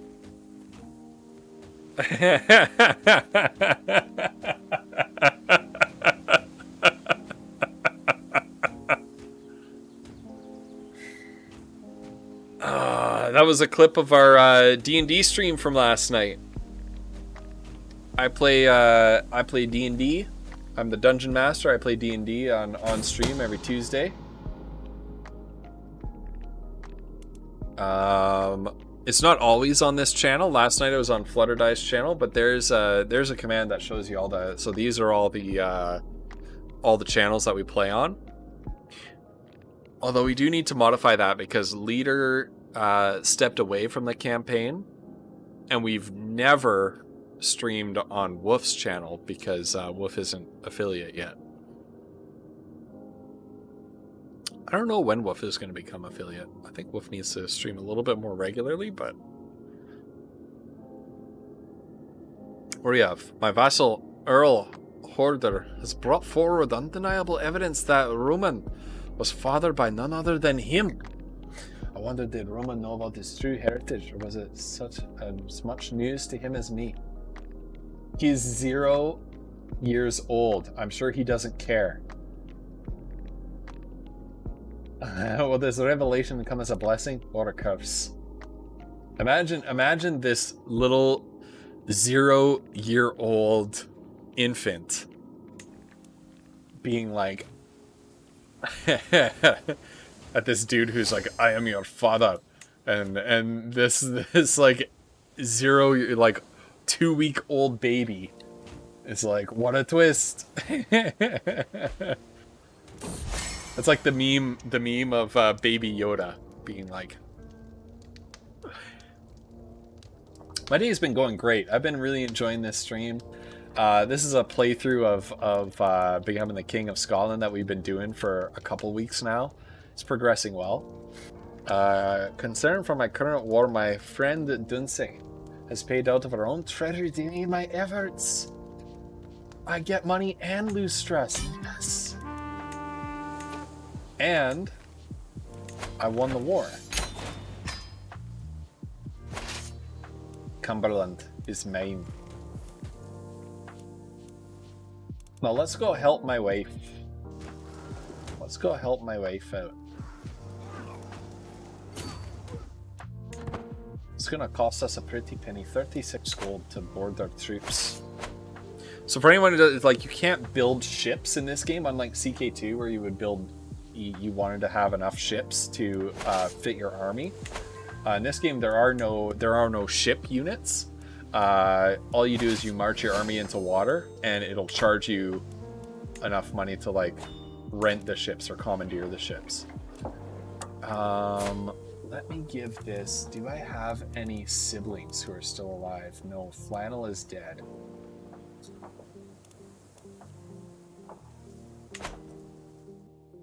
Speaking of The Mandalorian, how come the Star Wars series are amazing, such as Clone Wars, but the sequels suck? Well, they are aggressively mediocre. I liked The Force Awakens. I actually actively liked The Force Awakens.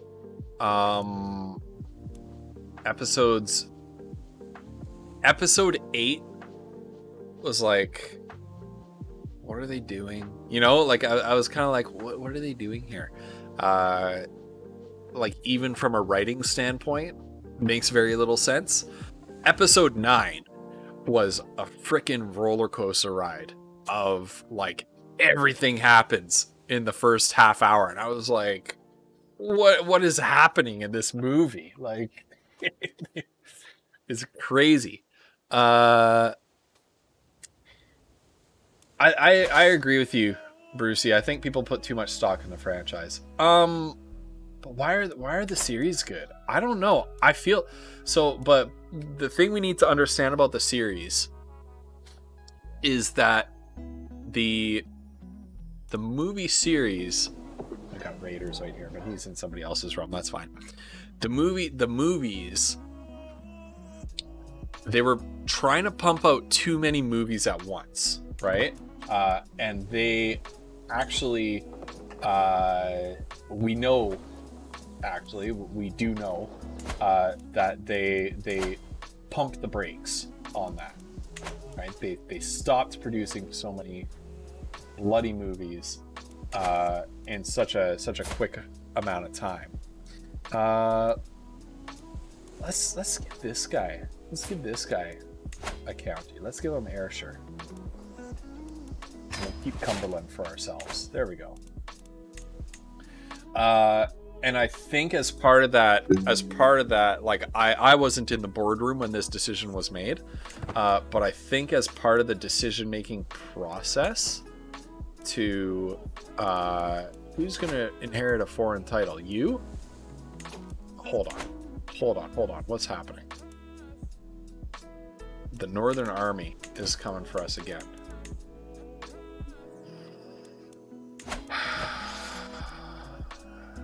And I have 0 allies? Really? How do I have 0 allies? Call to war. Northern Army. Boom. But I think as part of their sort of recalibration and rethinking of the Star Wars franchise was they took some time to really sit down and think about the development of those TV series, because Star Wars is a cash cow for Disney, right? Star Wars is owning Star Wars and putting out Star Wars content is as good as printing money, but you can what they were doing with the films was at risk of spoiling that, right? Was at risk of poisoning the well. Kind of like Rise of Skywalker. Did just enjoy the spectacle though. Yeah. The shows have more breathing room for story development. I think that's true as well. I think the new trilogy lacked the collected vision of the original and prequel. So I'll talk about that in a second, Cal, that comment. Two different directors, yeah.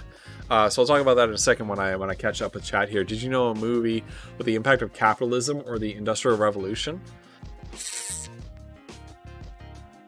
Off the top of my head, no. I feel like Les Mis is somewhat about the impact of the Industrial Revolution. I know a novel about the impact of the Industrial Revolution, which is Germinal by Émile Zola. I don't know if that's been adapted into a movie. It's a famous French novel, so it it might have been adapted into a French movie, but I don't know that much about French cinema. But Germinal is an excellent novel about the impact of capitalism and the Industrial Revolution. Last Jedi was weird, and Rise of Skywalker spent most of his time fixing The Last Jedi. Yeah, and so Cult Cow, that's kind of part of the thing, because the director.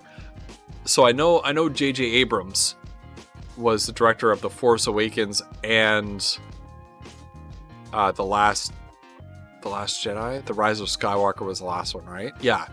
So he was the director of episodes 7 and 9. The director of episode 8, who's the Fast and Furious guy, I think. He did the Fast and Furious movies. He basically ignored what J.J. Abrams... Shoot, my wife is... Oh, okay. Go back.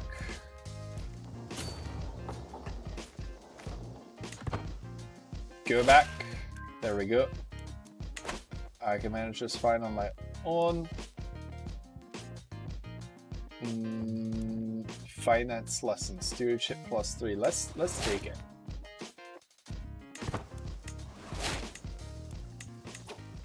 Now, if I disband 4 months. 4 months before they're back. Can't afford that. Okay. We'll have to pay the money to send our troops back. So yeah, the director basically of episode 8 basically threw out all of J.J. Abrams' plans and says, no, I want to do this instead. Is this game easier than EU4? I would say no. I would say no, it's not easier. I would say it's more forgiving than EU4 if you make a mistake. Because losing a war doesn't necessarily mean losing all sorts of territory and becoming nerfed forever. Because there's more than one ways to deal with your enemies. And more than one way to deal with the competition in this game than just war. So I would not say that it's easier than EU4. In fact, I think it has some areas of complexity that EU4 doesn't have, which is a much more straightforward nation management and colony simulator kind of game. I like this better than EU4, I will say. I like EU4 a lot, but I like this better. Yeah, and so you can really see in episode 9, J.J. Abrams coming back. It's like the no problem, Bams24. No problem at all. Happy to respond. You can really see how the director of episode 8 skipped onto a different track than the movie series the sequels were on, and then J.J. Abrams, especially in that first half hour of episode 9, where basically just ran through everything to catch up to where he needed to be to tell the story that he wanted to tell, basically forced the train back onto the track. And it's very, very obvious that that's what happened. They've insisted since then that it didn't happen. I suspect that is the Disney Corporation coming to both of those directors and telling them, like, you need to tell people that things played out exactly the way we planned it to, and not give people the impression that there was sort of infighting inside the studio. But I feel like there was. Okay, so we've got a horde of disjointed pirates, landless freemen, desperate lesser children, and other assorted miscreants joining the Sumerlidi in his proposed assault against my holdings. Although the size of the force is formidable, they lack discipline or loyalty, with each scrounged mercenary focusing exclusively on what they can get out of the war first and foremost. Unlike a conventional foe, it might be possible to simply deal directly with the invaders. Perhaps a bargain can be struck. We will be striking no bargain.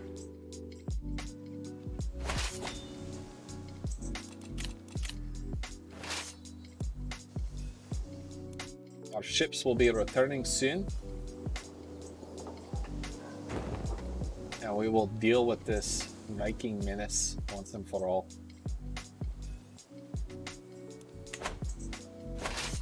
But I'm really enjoying The Mandalorian. I haven't watched Bad Batch yet. I gotta say I'm not a sequel movie hater though. I don't really despise the sequel movies. They're okay. But they definitely fall flat. The prequels, I have a lot more of a negative opinion of the prequels than the sequels, actually. And it's really interesting. Hey, recover that loot. It's really interesting to see the revision in the public consciousness that the prequels are undergoing. Ines Mon has been helped them to rebuild. There we go.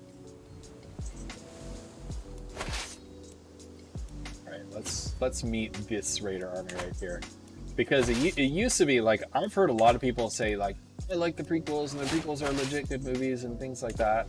Cult Cow, no, I will not accept it. I will not accept it.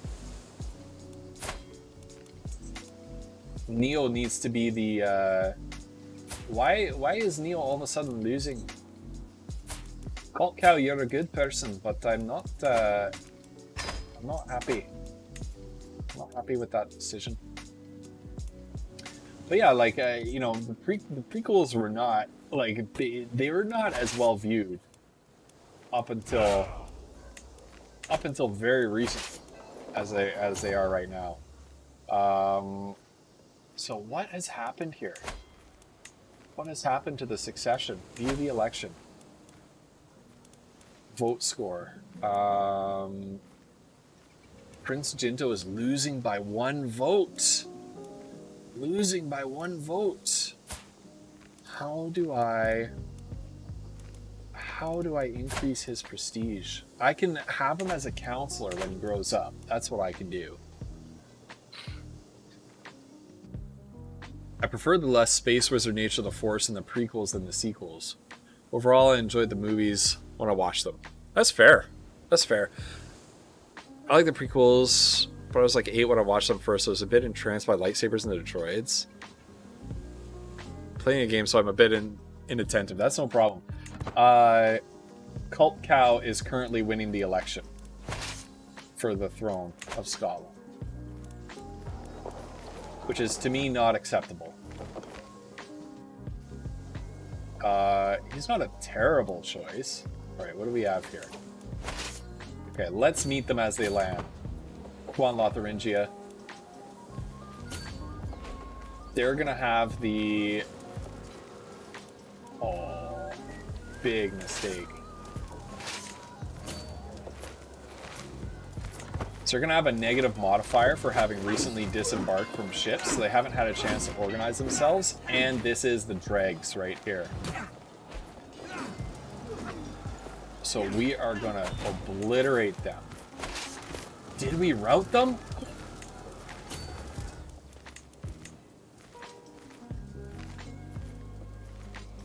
We actually routed the bulk of the Viking invasion. Oh my goodness.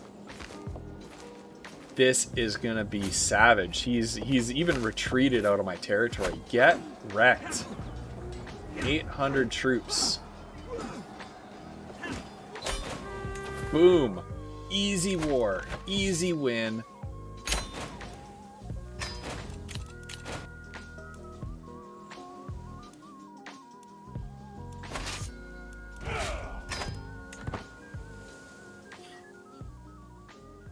What game are you playing right now, Cult Cow?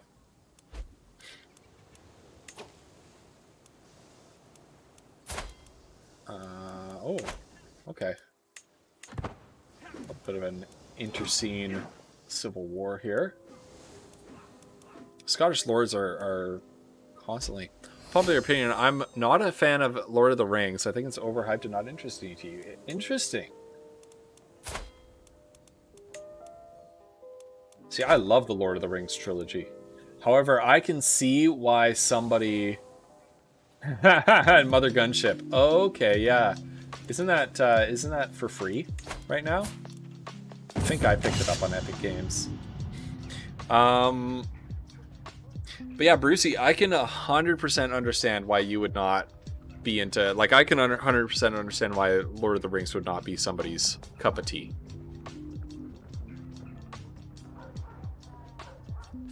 Especially like the third one. I remember watching the third one in theaters, The Return of the King, and there being like 3 times where I was like, well, that was a good movie, and I go to get up, and then there's more. It's just, the third movie just never ends. It's amazing. And that's another one where I thought that the Fellowship of the Ring, the first one, was by far the strongest movie out of the bunch. Oh yeah, doing the extended editions is a lot of fun. What do we have? My Marshal Mormer Fedak has been hovering around my council meetings lately. Knowing his interest in matters of leadership, I cannot help but feel that the man is waiting for me to impress him. I could probably engage him in conversation. On the other hand, it might be better for him to simply see me interacting with my men. There's something to be said for at least pretending to know every soldier's face.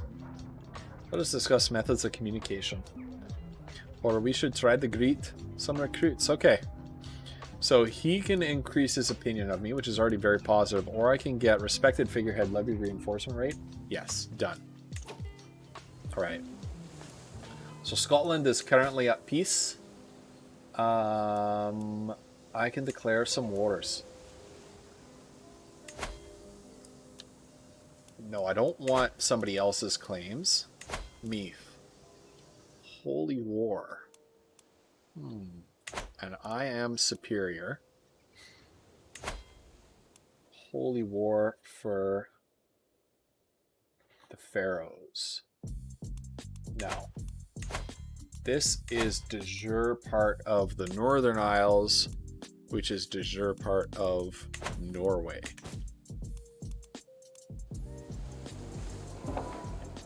Oh yeah, I have the ability now to. I can't integrate title.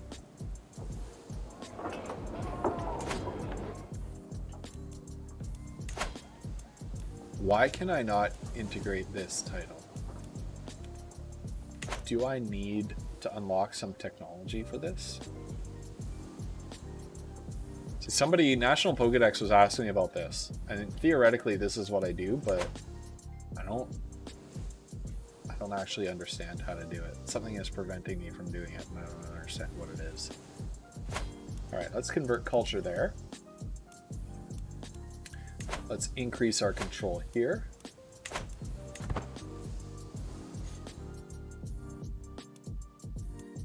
And let's have a go.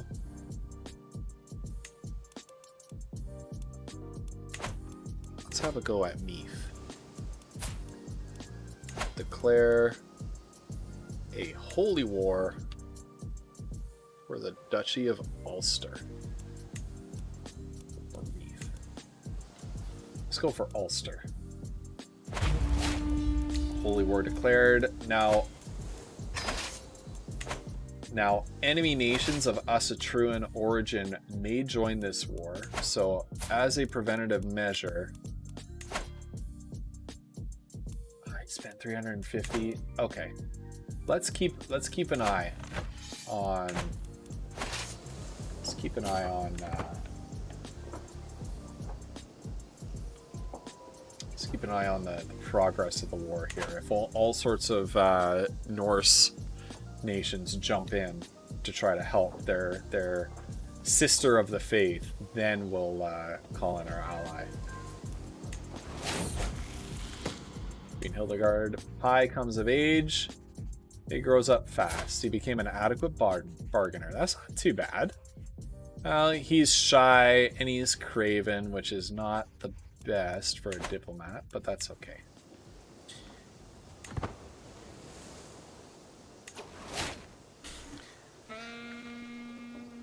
Okay, hold on. Lord of the Rings is awesome, yeah. I decided to try out a custom character with some different traits. Boy, the lunatic trait makes for some interesting choices. I bet it does. I don't think I've ever played a lunatic before. In CK3, I have in 2. To Don't see the appeal. Yeah, it makes sense for Returning of the King to have several endings. There's an ending for the Ring at Mount Doom, the War and Minister at the Fellowship, and Rivendell and Frodo at Grey Havens. And I know that there's this whole part where Saruman takes over the Shire and they have to wrest control back from him and things like this. So I know that part's not in the movie. They just see it as sort of a vision. We're the Silmarillion, oddly enough, but the original just wasn't my thing for some reason. Yeah, I never made it through the Lord of the Rings books either. It could just not be. Yeah, it could just not be for you. It's very, yeah.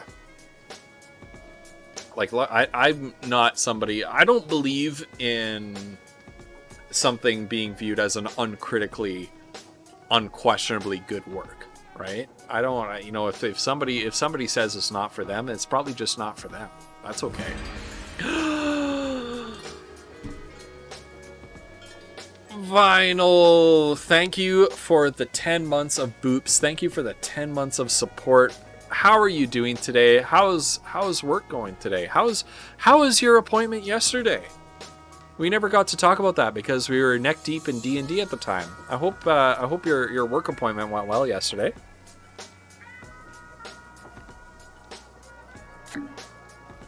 Oh, flannel, that's interesting. Day off today. Pride prize. Party time. Day off, party time. Okay.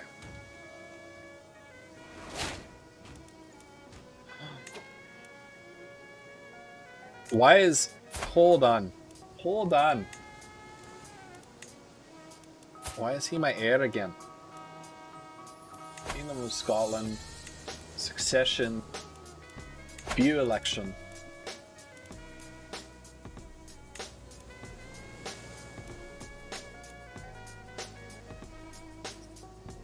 Prince Neil McGinto with 8 votes. 8 votes to 9. And then Prince Pai getting 6 votes.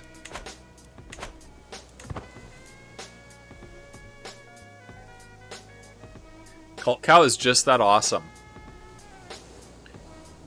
Oh no, every dress was itchy, so she's probably not going to buy anything. That's a shame. That is a shame. Sorry to hear that. Some people are very sensitive like that. Yeah, it happens, I suppose. Because you just gotta, for stuff like that, you just gotta get thick skin, right? You gotta be ready for that, I suppose. I don't know. You tell me. You're the expert. Flutter's back. Hey, Flutter. How are you doing? Thick skin would have prevented the itchy. Exactly.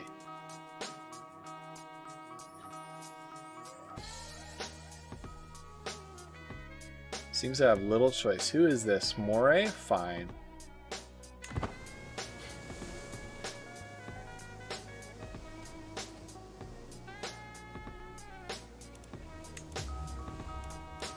Who is my commander? This guy. Excellent.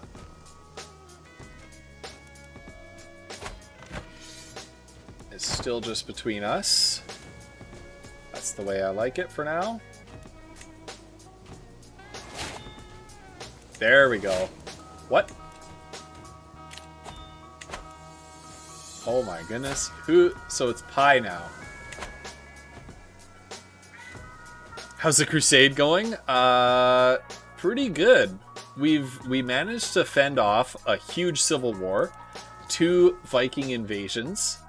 We are currently conducting a holy war for the Duchy of Ulster. Right here, which is held by these Norse Viking peoples. So we're going to take away the Duchy of Ulster from her. Absolute control, yes please.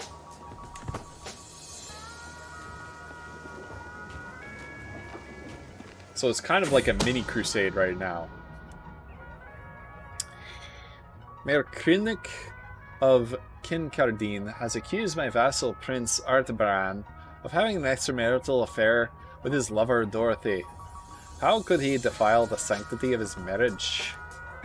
I'm not gonna lose any devotion for Dorothy. Let's open her up. There, you're in prison now.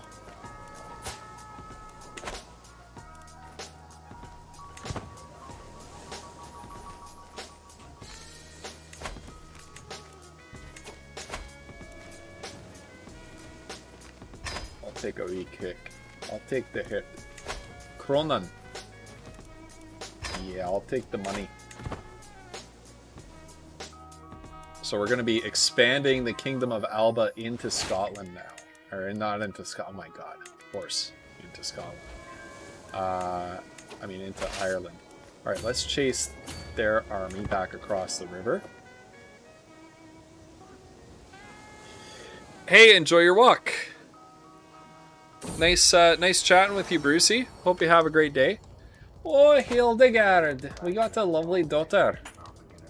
Let's name, is this a good daughter? Well, she's intelligent and she's pretty. So we'll name her Flutter. There we go. Look how many kids I have. 1, 2, 3, 4, 5, 6, 7 plus 1. I've got 8 kids. I took Neo out playing with a bow, and to my surprise he ran into a wounded door. He did not hesitate in the slightest to bring it down. Greatness awaits Neo. He becomes ambitious. These are good traits. Brave, patient, and ambitious. What else do we have? Sadistic or paranoid? No, ambitious it is. Oh, and I lose some stress because I have the comfort of a friend. Thank you for being my friend. Are you excited for any mods so far? I haven't really looked at the mods for this game. I only recently picked this game back up, if I'm honest. Ooh, our knight died. Ooh.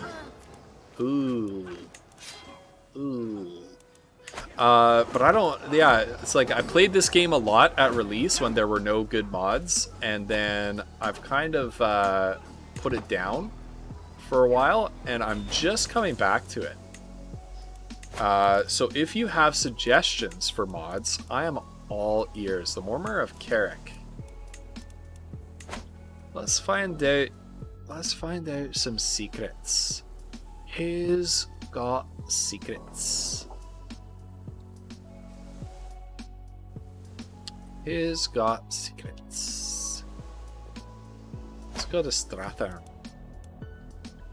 for some secrets. See if we learn anything. And then back across.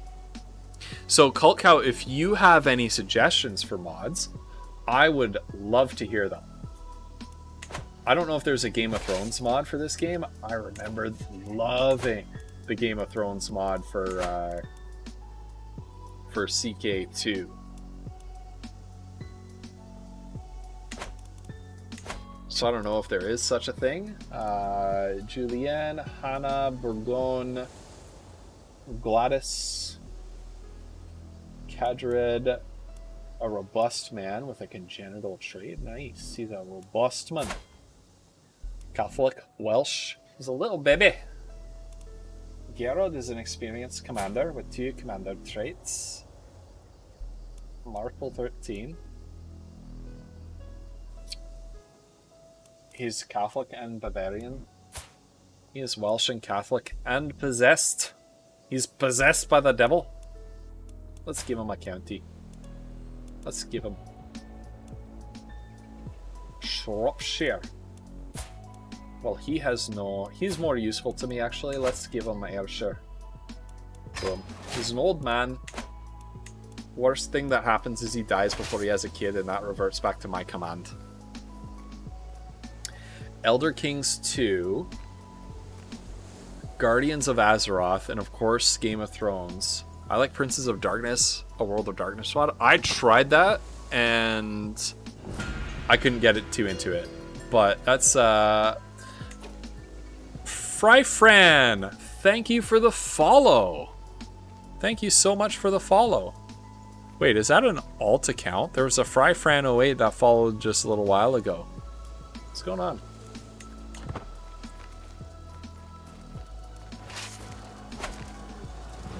Well, thank you for the follow anyway. Welcome to the Pepper Patch. Yeah, I think I just didn't take the time to actually learn the mod. More than saying like I didn't like it or anything like that. I think I just never got into it. There's been a lot of difficulty lately with bot accounts. Well, I don't want to. I think Fryfran actually spoke up in chat earlier, so I don't want to make accusations of that being a bot account. It's just quite interesting. But I just ran my bot blocker API that blocked all known follower bot accounts, and I just did that yesterday. So I'm not too worried about that. I'm not too worried about that. I can see, so I have a, on my OBS here, I have 2 Twitch activity feeds. I have one from Stream Elements, and I have the actual Twitch activity feed. And I have seen a whole bunch of bot accounts that I've blocked using my follow blocker, attempting to follow in the last week or so. The internet keeps crashing. I'm sorry to hear that, Neo.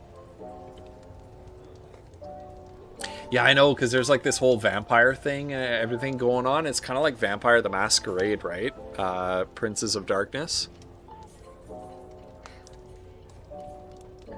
Oh, the twists and turns of fate have not always been to my advantage. God knows that I was cursed the day I met Cronin. Today, however, that curse has been lifted. Fate has smiled upon me and brought that evil knave to his grave. He died of smallpox. Died of smallpox. So sad. Not one day too soon. My rival has died. Yeah. Vampire the Masquerade. That's also something like, I never got into Vampire the Masquerade. I was never really able to get into it too well. Which, once again, is not a judgment, you know. I know a lot of people really love Vampire the Masquerade, and it's brought a lot of people like a lot of happiness and fun over the years. The Bronze Age one. Now that is one I'm interested in. I would love to play in the Bronze Age.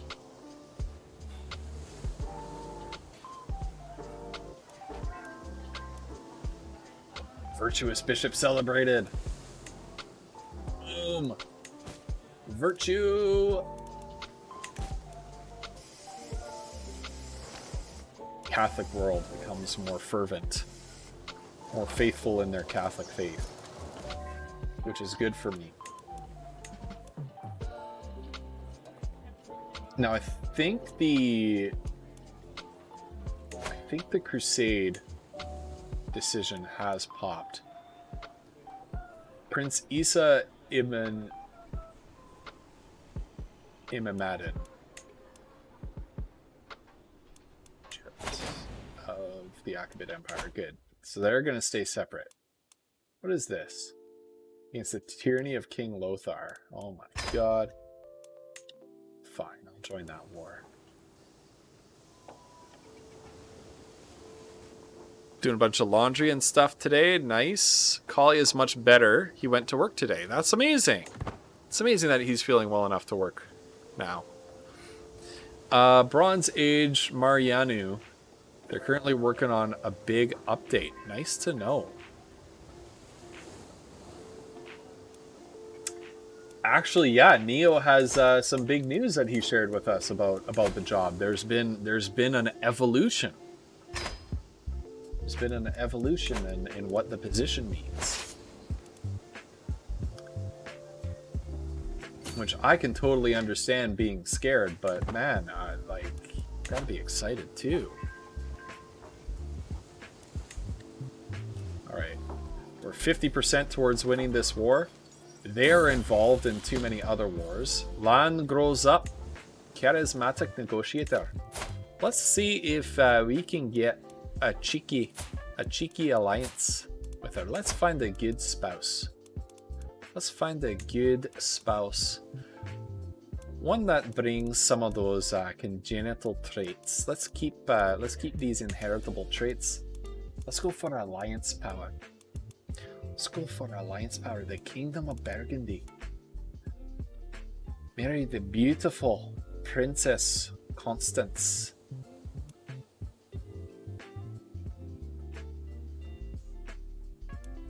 The beautiful Princess Constance of Burgundy. Forming out. Wait a minute. How old is she? How old are you? 22. That's not too bad. Send that proposal. Burgundy. Oh, they only have 800 troops. Well, they'll make that back in no time. Burgundy is a powerhouse in this game, potentially. Yeah, he already got a promotion. He already got a promotion while he's still in training. There's a Lord of the Rings mod that's also very good. Amazing. Oh, Cult Cow. I'm going to have to try some of these mods out.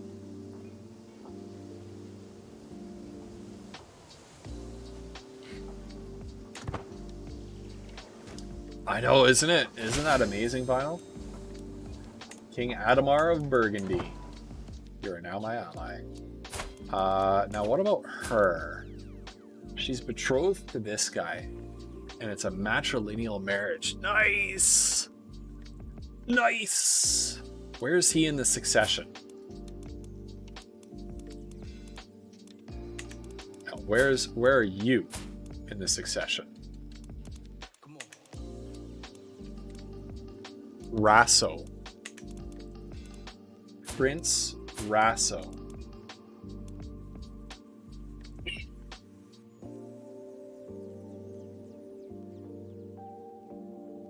Yeah, they see traits that they like. Okay, this is excellent news, chat. This is excellent news, and I'll show you why. My daughter has a matrilineal betrothal to the guy who is second in line to the throne of Lotharingia. So what we can do is we will wait until this betrothal becomes official, which is only in a few years. Once they are officially married, and this guy corks off. Nope, not this guy, that's me. Once they're officially married and this guy corks off, the King Lothar of Lotharingia, he's going to take over, but we can murder him, get him on the throne. If we can get him on the throne of Lotharingia, the fact that this is a matrilineal marriage means that children will be born into their mother's house instead of their father's. There will be, in a couple generations, a Comgal on the throne of Lotharingia, which will be huge. It will give us a huge boost to our dynasty renown per month and allow our dynasty to become very powerful indeed.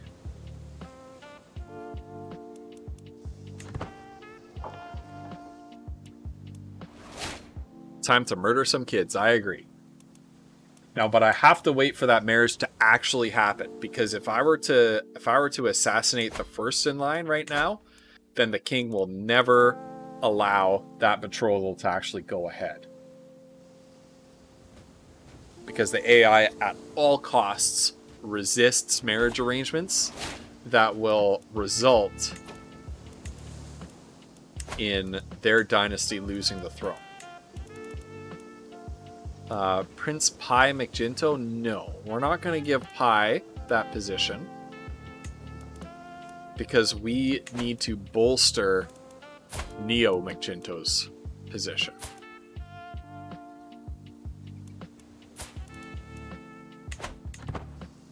Sorry, Pi. Well, Pi went to bed, so that's okay for him to not hear that. House head changed. I became the new head. Yeah, I'm the dynasty head. That means I get to pick our legacies. At least the AI picked the right one. So we've got to wait until we're at 1250 renown. So this is like a multi-generational experience tree right here. I know Flannelsaurus is lurking right now. I don't know if you're paying attention, but this is your dynasty legacies are a multi-generational XP tree for your dynasty. The dynasty head, once they gain enough renown, which is basically dynasty XP, and you get renown for having people of your dynasty on the throne, how large your dynasty is, how many living family members in your dynasty there are, how many members of your dynasty as rulers of importance, right? You get more renown per month, and at level up, you get to pick dynasty legacies. Right now, we have noble veins, which is increased chance of inheriting good congenital traits, and an increased chance in new good congenital traits popping up in your dynasty line. We also have Convergent Blood, which is chance of reinforcing congenital traits plus 30%. So chances of those good congenital traits continuing from generation to generation. Next, we're gonna lower the chance of bad congenital traits.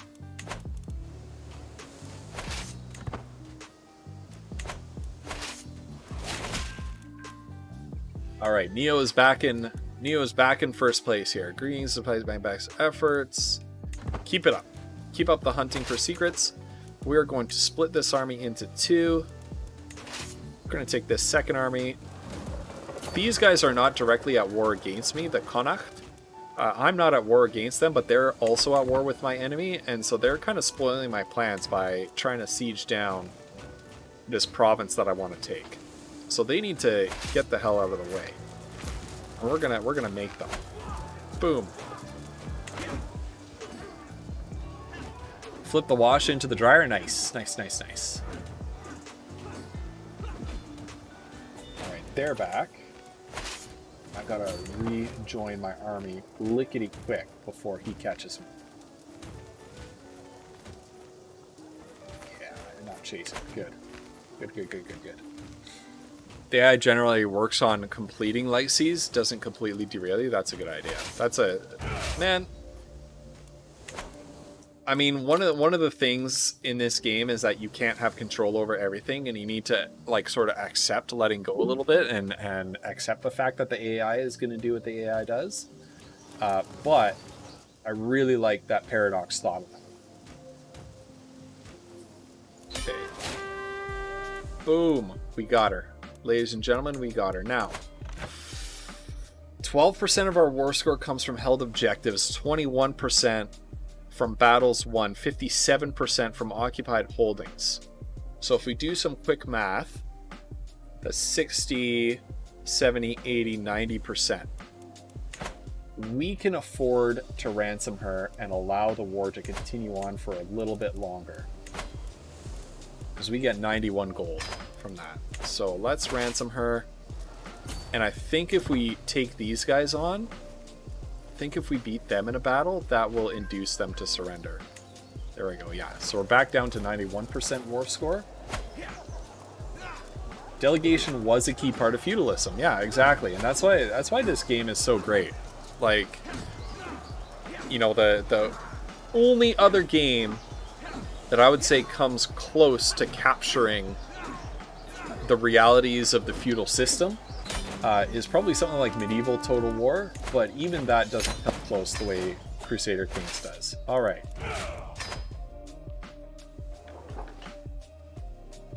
All right.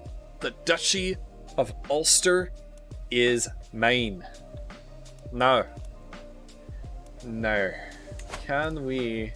We still can't do this. Integrate title. No, that's not integrating title. Is that integrate? So what does integrate title do? What does integrate title do? Does that how does the jure drift work?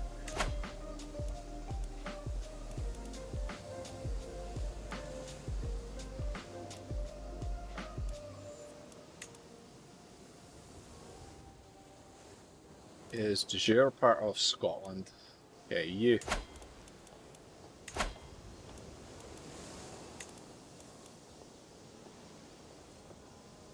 I'm gonna need to, yeah, okay.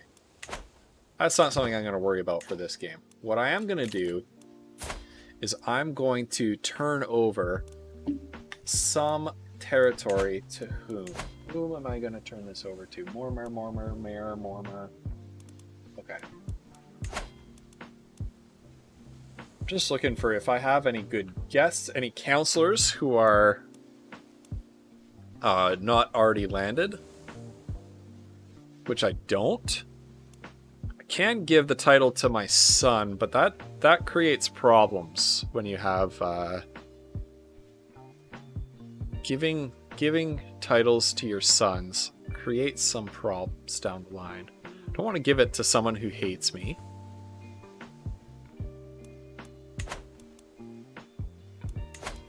Can I search for knights yet? No. I can't. I need to hold an entire duchy for it to be driftable. Well, you do keep it in the family, but then that land doesn't get calculated in the partition, right? So if I give this land to one of my kids, now I don't even, sometimes you can't. Sometimes you can't even. So I could grant titles. Yeah, so I can. But this doesn't get taken out of ATM Zero's inheritance, right? And then if I take my player heir and try to grant him titles, will this actually work? Will it actually let me do this? I think it counts as him already getting his inheritance. Okay, well that wasn't my impression, but maybe that's true.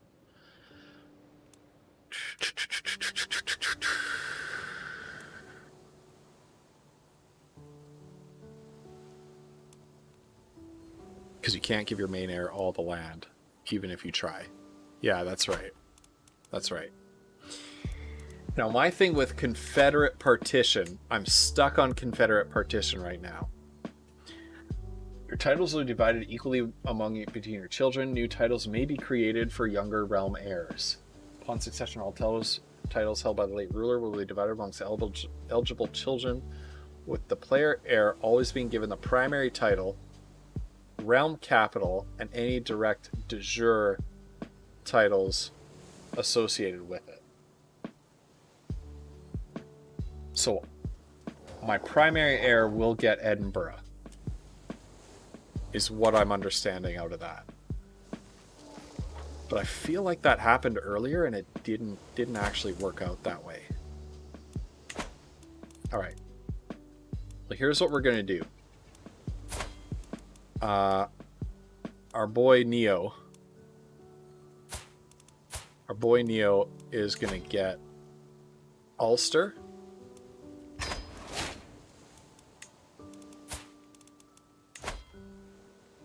He's going to get Oriel.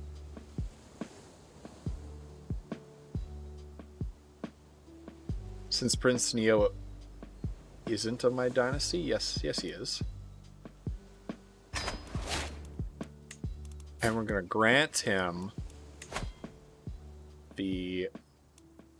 Oh, I don't have... Do I not have the Jarldom of Ulster?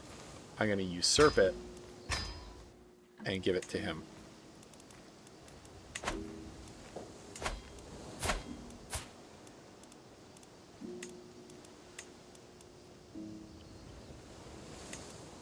Yeah, oh, because he's not in my house anymore.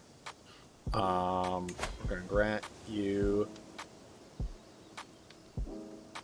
Okay, so I can't actually give him that title. Okay. So how many duchy titles do I have now? I only have 2, so that's okay. If you have more than 2 duchy titles, your people start to get angry with you. Like one guy, he thought he was a funny man juggling with forks and knives. I had to fire him. I gave him 2 warnings. He still played the fool and saying, why giving food to homeless people They don't care. They eat in dumpsters. I said to the guy, you finish your week, then you'll be fired. Just try to live in the street for 1 year and we'll see if you don't care if the food is good or not. Man. Good for you, Neo.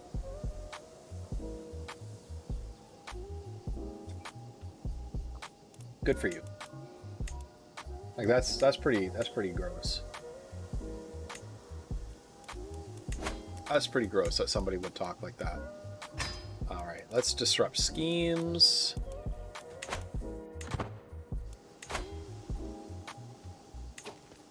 And let's see if we can put him...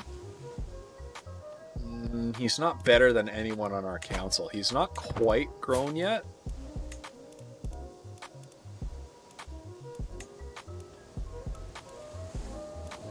He's not quite grown yet, but I think when he reaches adulthood, he will have some good traits. When does he reach adulthood? That might be a good stopping point for today's stream, when he reaches adulthood. 14 of December. So let's play until December.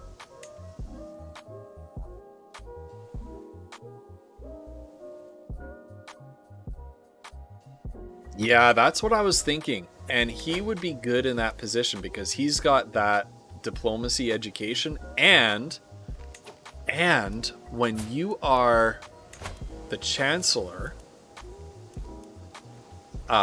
you get a bonus to your diplomacy XP. I think you earn diplomacy XP faster, or it costs you less to level up in the area where you're the counselor. So inheritable traits, fertile. Let's go alliance power. Let's get him a good alliance. County of Cambrai, former Dome of Teviadale. All these alliances suck. All of these alliances suck. Okay, so let's go sum of all stats. Let's give him a good wife instead. Where is he lacking? He's pretty evenly spread, but let's grab him some Marshall.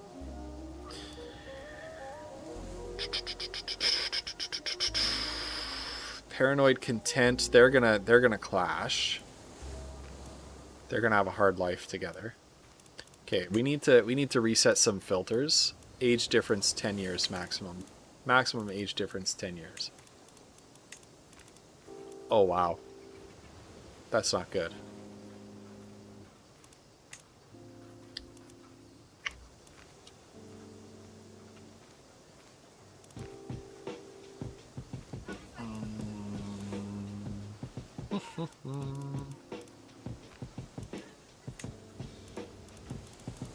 Some of those stats. She is lustful. She is temperate. She's diligent. She might be a good match, but she gon' cheat on him. She gon' cheat on him. That's the thing. And she has less good traits.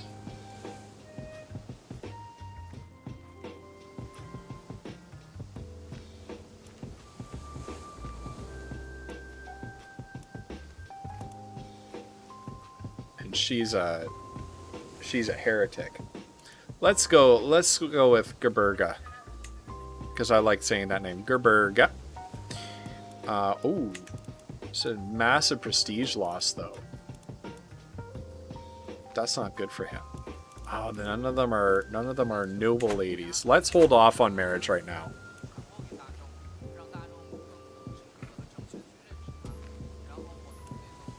That's true.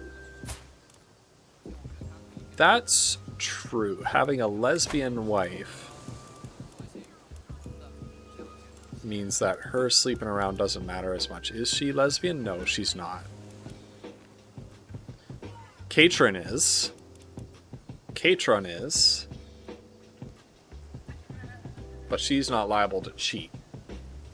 Let's hold off on the matchmaking for him. Let's leave things a little bit.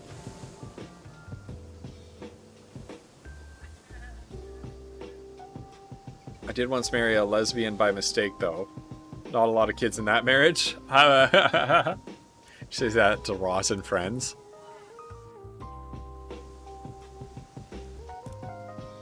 I know. The funny things that people say in this game, the things that this game makes you say and do are actually incredible. Now, let's see. Do I have any prisoners that I can ransom? Not really.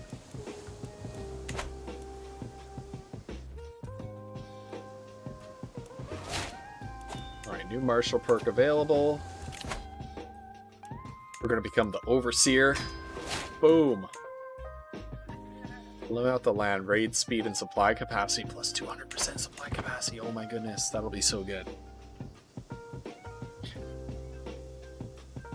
Being a Muslim is pretty good. I've never played a game as a Muslim in CK3. I did a bunch in CK2. I didn't like the decadence system. I know that it doesn't exist. They grow up so fast. Grey Eminence. Neo is the one. Look at that boost. +8.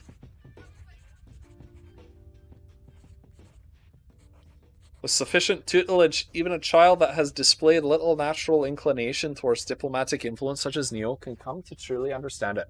A true silver tongue. He could sway the opinion of counts and kings alike. When he speaks, the court listens in enraptured silence. Neo is the one. Played as Emir of Jerusalem. That was pretty fun. Right on. They grow up so fast. We're gonna replace you. Prince Neo, you're up. Boom. Prince Neo will administer my realm. Yeah, until the Crusades. It's all fun until there's a crusade. Alright. So let's save the game there. Because I've got to grab some lunch. I'm going to be back this afternoon playing multiplayer with ATM Zero, Peyton, and Kyle. So playing some multiplayer with the boys a little bit later. I think today we're playing Phasmophobia.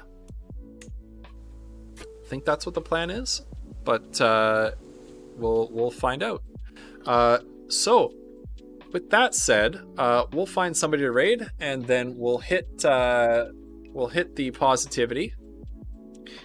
Won't be around for the next stream. Hey, thank you so much. Thank you so much, Cult Cow, for being around for this one, and thanks for all your contributions.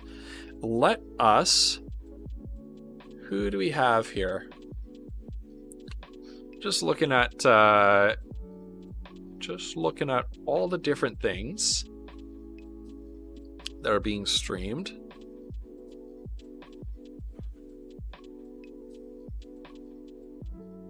Can I do positivity again? I do have positivity lined up. Why don't you give us your positivity? I'll save the positivity I've lined up for the afternoon stream. So yeah, go for it. Let's raid. You know what? Toast has been giving me a lot of shout outs, a lot of support. Oh, don't have anything prepared. I was just joking. That's okay.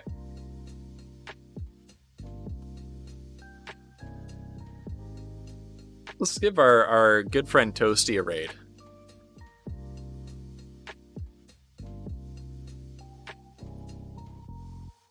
Right. So let's hit toast with the raid message. If you've got the emotes for it. Thank you so much to all the new followers. Thank you so much to everybody who subscribed and who resubscribed. Thank you especially to everyone who hung out in chat this morning and gave me feedback, gave me some guidance, gave me some tips for the game. And yeah, I am really looking forward to being back this afternoon in a couple of hours. I hope to see you then. Your positivity for the stream is it's a simple message here. Just remember that you have the power to create the life that you desire. Doesn't mean that there aren't going to be a lot of difficulties in life. It doesn't mean that it's always going to be an easy thing to do. But ultimately, the one who has the most power over your life is yourself. And remember to keep on telling yourself that. Make decisions that embody that recognize that power, that recognize your value and your ability to make change in your own life, and good things will happen. Remember, chat, as always, I believe in you. I love you. Let's pass on some of that love to Volatile Toast, and I will see you in a couple of hours for multiplayer. Bye.